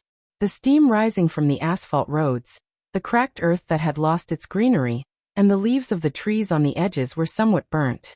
People were in a hurry. Umbrellas could not block out the ultraviolet rays, nor could they block out the hot waves. Even at night, when the bright sun turned into a warm sunset, and the last ray of afterglow finally disappeared, people still could not feel the slightest bit of coolness. Even the night wind that blew was heated by the hot ground. Not only that, people who hurried home turned on the air conditioner to drive away the dry heat in the house. However, the heat once again gathered outside, as if the sun was everywhere. No one could escape the fate of being roasted. Speaking of air conditioners, every skyscraper in the city at night was full of energy, waiting for the arrival of a new day to swallow the surging alternating current like a river and spit out the heat from the sun and the human body of the entire building. However, the city was too crowded. It was like a group of people standing together smoking. They could only breathe the smoke in each other's faces, and then all they could breathe was each other's exhaust. The heat accumulated and did not dissipate. This was the unsolvable heat island effect in the city. Song Ji-wen was as tired as a dog when he returned home every day. His shirt was soaked in sweat from the inside out, as if he had been scooped out of the water. Even if Poplar Fruit cooked an iced mung bean soup for him, he still could not quell his envy, jealousy, and hatred for Poplar Fruit's leisurely life. Faced with such hot weather, Poplar Fruit naturally would not casually take Kiki out. In recent days, he would only take Kiki out for a walk in the garden-like green area of the community when the air was fresh and the sun was warm in the morning. He would let her see the natural landscape, although it was man-made, which was good for her brain development. Usually, the father and daughter would stay at home. Kiki would either sleep or play with her toys. Poplar Fruit would seize the time when Kiki was sleeping to work hard and study hard. Although it was boring, Poplar Fruit didn't mind. He was an otaku after all. In just 2 months, Poplar Fruit already had 200,000 yuan in his bank account. Adding the money that he had spent in the past 2 months, Poplar Fruit had earned more than 220,000 yuan. This was something that he would never have imagined 2 months ago. Of course, it didn't mean that Young was 2 months of earning 200,000 yuan meant that he could earn 100,000 yuan a month. This was because this 200,000 yuan also included the 100,000 yuan that was once in a blue moon in the first month. But even so, his efficiency in earning money was quite amazing. With such a large sum of money in his bank account, Poplar Fruit wasn't in a hurry to spend it. This was because he already had a small idea on how to spend it. However, he still needed to earn a little more. He would wait for a while. Today, Poplar Fruit didn't sit in front of the computer to work as usual after feeding Kiki. He planned to give himself a holiday today. But even if it was a holiday, Poplar Fruit didn't idle around. He moved the baby rocking chair to the living room and let Kiki lie on it to sleep. He picked up the bed and quilt in the crib and stuffed them into the washing machine. It was another sunny day. Poplar Fruit planned to do a thorough cleaning. Although Poplar Fruit often swept and mopped the floor after moving to Jinli District, he hadn't done a thorough cleaning for a month. This made Poplar Fruit, who was a bit of a clean freak, unable to stand it. The washing machine in the bathroom washed Kiki's little quilt. Poplar Fruit picked up the mop and bent down on the floor. Every corner of the living room, bedroom, and study was cleaned until there wasn't a speck of dust. The floor was also polished until it was shiny. If the landlord saw this, he would probably cry, right? Where else could he find such a good tenant? After washing Kiki's little quilt and bed, Poplar Fruit used a bucket to carry them to the living room's balcony. The sun was shining on the balcony. Even the devil's ivy that came over was a little dispirited. Poplar Fruit wiped the guardrail clean and hung the little quilt and bed on it. With such a scorching sun, it probably wouldn't take long for it to dry. The main reason why he washed Kiki first was so that she could cover herself and sleep early. After washing her, Poplar Fruit pulled his own towel from his big bed and threw it into the washing machine. Because it was too hot, Poplar Fruit removed the mattress some time ago leaving only a cold mat. Therefore, he didn't have a bed to wash. The washing machine didn't stop, it continued to roar. Youngwa didn't stop either. He fetched a bucket of water from the bathroom and used a rag to wipe every surface in the room. The coffee table, the sofa, the dining table, the mat, the desk, the computer table, etc. He didn't even let go of the space under the mouse pad. After wiping it once, he wasn't satisfied and continued to wipe it a second time. If you thought that Poplar Fruit only had this level of cleanliness, you were very wrong. Cleaning meant that almost everything in the house had to be cleaned. Poplar Fruit washed Kiki's toys, utensils, and every corner of the kitchen, including the kitchen hood. He also squatted in the bathroom and scrubbed the toilet hole until it was spotless. After cleaning his own house, Youngwa was still not satisfied. He opened the door of the house and mopped the corridor that the cleaner had already done a good job of cleaning. When he saw a little stain on the wall, he couldn't pretend that he didn't see it. He ran home and took a brush and rag. After fiddling with it for a long time, he was satisfied when he couldn't see any stains on the wall. Although Poplar Fruit's obsession with cleanliness wasn't serious, the intensity and concentration of his cleaning was simply outrageous. Song Ji-won used to laugh at him. He was sick and had to be cured. Poplar Fruit was too lazy to pay attention to him. In fact, it was just a little obsessive-compulsive disorder. Anyway, there was nothing wrong with it. The cleaning lasted until 2 o'clock in the afternoon. The whole house looked brand new, and Poplar Fruit was quite satisfied. After the hungry Poplar Fruit finished eating and feeding Kiki milk, the father and daughter began to take an afternoon nap. Because the bed and other things were outside, Poplar Fruit had to lie down on the sofa and sleep. The air conditioner was never turned on at home. The weather was hot, and Poplar Fruit only turned on a fan. He also had to be careful to avoid Kiki. When he woke up, the sun was already setting. Poplar Fruit took back the quilt and put it on again. He didn't dare to let Kiki sleep immediately. After all, the quilt that had just been dried was still wrapped in the heat of the sun. It was better to let it cool down first. After giving his daughter a bath, Poplar Fruit also made himself something to eat. He ate alone and didn't do anything fancy. He cooked a simple plate of stir-fried broccoli with meat slices, and then he could eat his next meal. Sure enough, I can only feel the loneliness of a person when I'm eating. Sitting in front of the computer, Poplar Fruit opened Ingyan Web, which he hadn't been on for a long time. The red color of the page was still the same. As soon as he opened Poplar Fruit, he saw a big notice on the homepage. Dongshin Publishing and Ingyan Web are recruiting translators from all over the world for the biography of Steve Jobs. Some of them were pseudonyms. Everyone knew. As a hardcore fan of sect leader Chiao, Poplar Fruit had seen news of sect leader Chiao releasing his official biography before. About 2 years ago, sect leader Chiao invited biographer Isaacson to write his biography. Isaacson was famous in Western society in this field. Benjamin Franklin and Albert Einstein? Einstein wrote his autobiography, and this time Steve Jobs invited him. How could Poplar Fruit not be looking forward to it? In the early news, it was rumored that sect leader Chiao only provided material and memories. He didn't interfere with the entire autobiography. One had to know that when Sir Chiao was Apple's CEO, he was famous for being a tyrant. The entire company had to operate according to his wishes.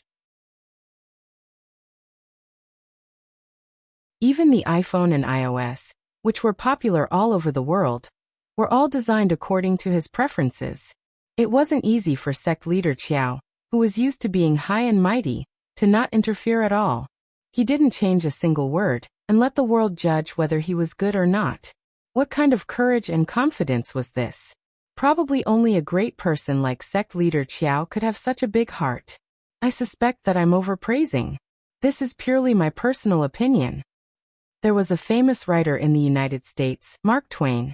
He wrote many famous novels, essays, and poems in his life.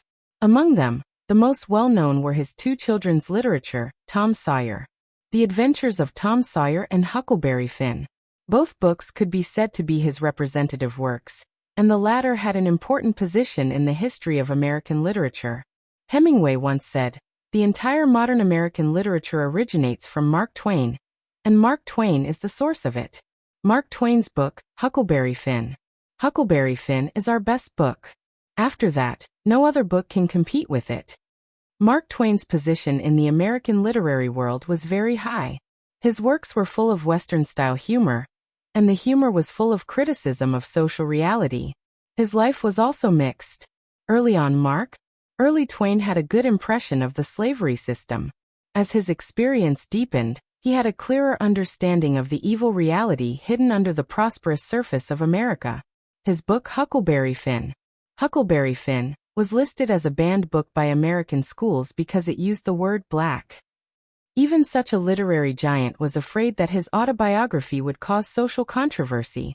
After his death, his will even requested that his 5,000-page autobiography be published 100 years later. Although sect leader Joe was famous all over the world and had various titles, his style of doing things was also criticized by many of his colleagues and subordinates. He also had a history of extramarital affairs that he refused to admit even if he was beaten to death, and gave birth to a daughter. However, he had the courage to make such a decision. How could Poplar Fruit not be full of admiration for him? At that time, when the news of Steve Jobs had just come out, he had already made up his mind to buy a copy of the book and read it carefully. He wanted to understand the secrets of the great man's life. Now, it seemed that the opportunity was right in front of him. The publishing house was openly recruiting translators. This kind of thing had never happened before, right? And this time, he was translating sect leader Joe's biography. He had the opportunity to read the original text. Didn't the announcement say so? The finalists would be one of the first 200 people in the world to read the book. Just thinking about it made Poplar Fruit's blood boil. What was he waiting for? There were only 2 days left before the deadline for the application. Poplar Fruit did not hesitate at all. He resolutely clicked on the announcement and filled in his resume. In addition to his resume, Poplar Fruit also filled in a questionnaire. It asked a lot about Apple and some business knowledge. As Poplar Fruit was related to Apple, it was not very difficult for him to fill in the questionnaire. There should be a few rounds of the selection process, but Poplar Fruit was already eager to try. It was good that it was difficult and challenging. Next, let me welcome this big battle. Poplar Fruit confidently clenched his fist.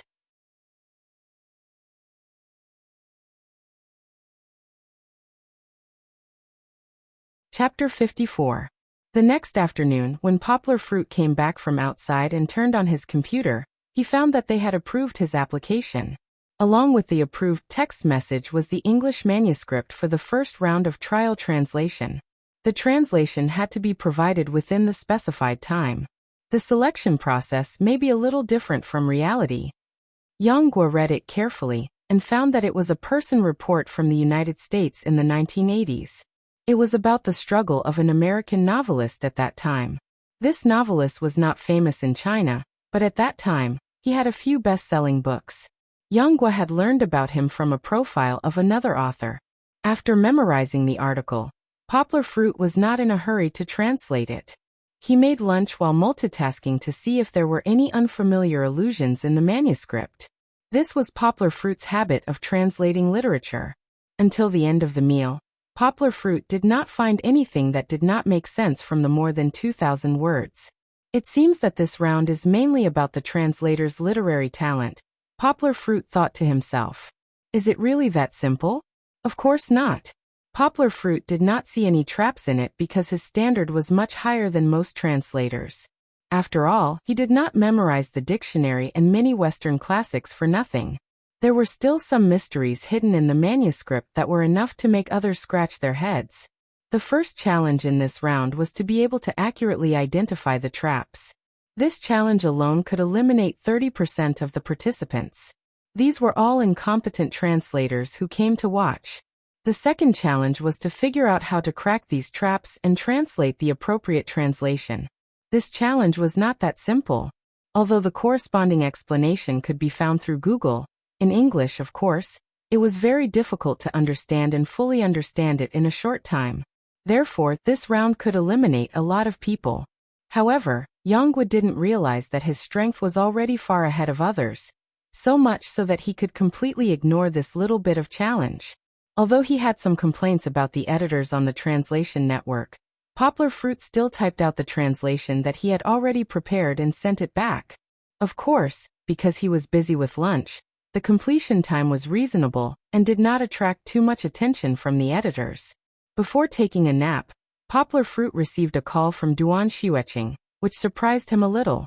Since Duan Xiueqing graduated, she quickly went to the unit to participate in the induction training. She was so busy that she did not have time to call Poplar Fruit, let alone visit Poplar Fruit's house. Today was the last weekend of the month. Duan Xiueqing finally got rid of the state of disappearing from the world. She called Poplar Fruit and said that she wanted to come over to see Kiki. Poplar Fruit agreed immediately, but he stopped Duan Xiueqing, who wanted to come over immediately. The afternoon sun was too hot. Poplar Fruit did not want to come out at this time. Therefore, Poplar Fruit asked Duan Xiueqing to come closer in the evening. In the evening, naturally, he wanted her to stay for dinner. Song Jiwen went home today, but Poplar Fruit did not feel that there was anything wrong with a man and a woman being alone in the house. Perhaps his thoughts were now on Kiki, and he had not thought about love for a long time. After waking up in the afternoon, Poplar Fruit did his translation work in front of the computer until Kiki woke up. After picking up Kiki, wiping her face and changing her diaper, Poplar Fruit put her on the rocking chair that was temporarily moved to the living room. Poplar Fruit picked up a bag that he brought back this morning from the coffee table. He smiled and looked at Kiki, who did not know what was going on. His eyes moved from her big cute eyes to the top of her head, and looked at her smooth little hair. That's right. Poplar Fruit opened the bag. Inside lay a delicate clipper, a fluffy soft brush and a special towel. Today he was going to cut Kiki's hair. Before Poplar Fruit could do the next step, his phone rang. Poplar Fruit picked up the phone, and Duan Xiueqing's soft voice came from the receiver. I'm at the gate of your neighborhood. Poplar Fruit took the phone and looked at the time. It was only 4 o'clock. How anxious was this girl to see Kiki? Poplar Fruit said to the phone. Wait, I'll go down to pick you up. Holding an umbrella, Poplar Fruit carried Kiki down. If it were not for Kiki's delicate body, Poplar Fruit would not hold an umbrella. It was too embarrassing for a man. Before reaching the gate, Poplar Fruit saw Duan Xiueqing.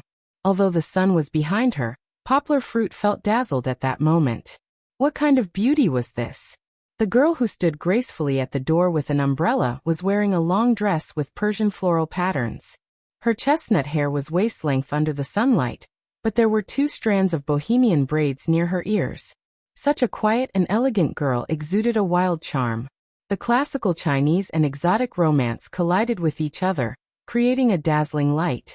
Poplar Fruit, who was best at using words, found himself at a loss for words at this moment. How could he describe it? It seemed that in front of her, any gorgeous words would be overshadowed. It was like the pearl of a mermaid in the sea facing the sand of the Gobi Desert. The latter could only look at it and sigh. The girl from hell. Poplar Fruit did not know why, but such an English sentence appeared in his mind. Yes, this girl came from hell. There will be no more supernatural content in this book, so don't guess. Otherwise, it would be impossible for her to be so beautiful, and it would be impossible for her to be so charming. She had an extraordinary and refined temperament that kept people away from her. She also had a charming appearance that made people want to chase after her and embrace her. This made Yang Guo very grateful for the generosity of the heavens. If Duan Xiueqing was allowed to live in the ancient times where the flames of war were everywhere, wouldn't she be another beauty that brought disaster to the country? Just like Bao Si in the Western Zhou dynasty, how many infatuated kings foolishly went to the fire beacon to make her smile? Sighing in his heart, Poplar Fruit greeted the security guard at the gate and welcomed Duan Xiueqing in. The sun is still so hot. Why are you here so early? Poplar Fruit complained. Duan Xiueqing said softly, It's okay, it's not very hot. Poplar Fruit supported Kiki's little butt with his right hand, making her face Duan Xiueqing, and said with a smile, Kiki, Auntie Duan is here to see you. Are you happy? Come say hello to Auntie Duan. Duan Xiueqing's beautiful eyes moved from Poplar Fruit to Kiki's little face. Kiki was also looking at her with her mouth slightly open. She smiled slightly, and her long eyelashes fluttered. Kiki did not seem to be interested. She turned her head and leaned on her father's back. Along the way, Poplar Fruit did most of the talking, and Duan Xueqing briefly followed up. Poplar Fruit knew her personality and did not like to talk much, so he did not find it awkward. When they arrived home, Poplar Fruit took Duan Xueqing to visit every room. Needless to say, it was neatly tidied, and even the top shelf was spotless. The second bedroom was converted into a study, and now there was no bed in it. Other than the side of the floor-to-ceiling glass, the other 3 sides of the room were decorated with 2-meter-tall bookshelves. The bookshelves were not full of books, and 2 sides were empty. One side was stacked with rows of books from the university, and the foreign language books that Poplar Fruit had recently bought. Duan Xueqing looked at the rows of French and German self-study books and literary works on the bookshelves. She took out one of them, and it was circled. Almost every page had a few notes. There were also 2 brand-new Spanish grammar books on the desk. They looked like they were bought not long ago. In fact, according to Poplar Fruit's current memory, he did not need to take notes at all. As long as he read a book carefully, it would be permanently stored in his mind. However, his previous habit of reading calligraphy and painting had been retained. Looking at all of this, Duan Xueqing looked back at Poplar Fruit in surprise. Poplar Fruit was a little uncomfortable under her beautiful eyes. He scratched his head and asked, "What's wrong? Brother Yang, did you write all of this?" Duan Xueqing turned the book in her hand and asked doubtfully. "Yes," Poplar Fruit smiled and said. "Otherwise?" Duan Xueqing covered her mouth and said in shock and admiration, "That's amazing." She was also a language learner. Although her second foreign language was Spanish, it did not prevent her from judging that Poplar Fruit had really understood all the books on the bookshelves. In other words, Poplar Fruit now knew French and German in addition to English. She knew that Poplar Fruit did not study well in school. He had long stopped learning his second foreign language. But now, it seemed that it was not the situation she knew. Poplar Fruit was now like a talented man who was deeply hidden in a thick fog. Duan Xueqing followed him out of the study. Her eyes lingered on his broad back for a long time. Poplar Fruit was arranging the tools for Kiki's haircut, while chatting with Duan Xueqing. "Xueqing, how do you feel about work now?" He dipped a cotton ball in alcohol, and wiped the small clipper. This small clipper had a ceramic shell, and was very smooth to the touch. It was said that the protective properties were good. Poplar Fruit had picked it up from the children's products store in the morning. Duan Xueqing sat with her legs crossed, her long hair spilling over the sofa like a waterfall. The cool breeze from the electric fan blew her sweat-drenched hair up like willow catkins flying in the air. She gently moved her right hand and clipped it behind her ear. Then she replied, "It's not bad. I'm gradually getting used to it." "Is the training tiring? You've been so busy recently that you don't even have time to call," Poplar Fruit said without looking up as he touched the tip of the clipper to feel the distance. "At the beginning, I had to memorize a lot of systems, so I didn't have time," Duan Xueqing said with her head lowered. "I'm sorry." Poplar Fruit smiled and said, "Why are you apologizing? If you don't have time, can't you just call when you're free? Just like now, when you're free on the weekend, you can come over and sit here." "That's great."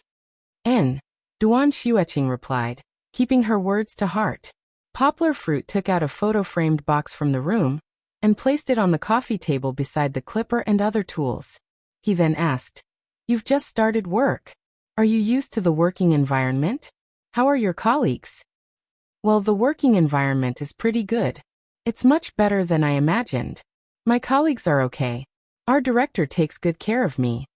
Duan Xueqing said so much in one breath and felt a little embarrassed, so she lowered her head again. "Is your director male or female?" Poplar Fruit smiled. "Female." Duan Xueqing raised her head and looked at Poplar Fruit's face. Then she shyly lowered her head like a turtle. "It's fine if it's a female, haha." Poplar Fruit laughed. Nowadays, salty bosses were often in the news. If a beautiful girl like Duan Xueqing met a male boss, she would probably be harassed. You're tuning in to the Earbook Haven YouTube channel. Don't forget to subscribe and join us on this journey to catch the most captivating stories.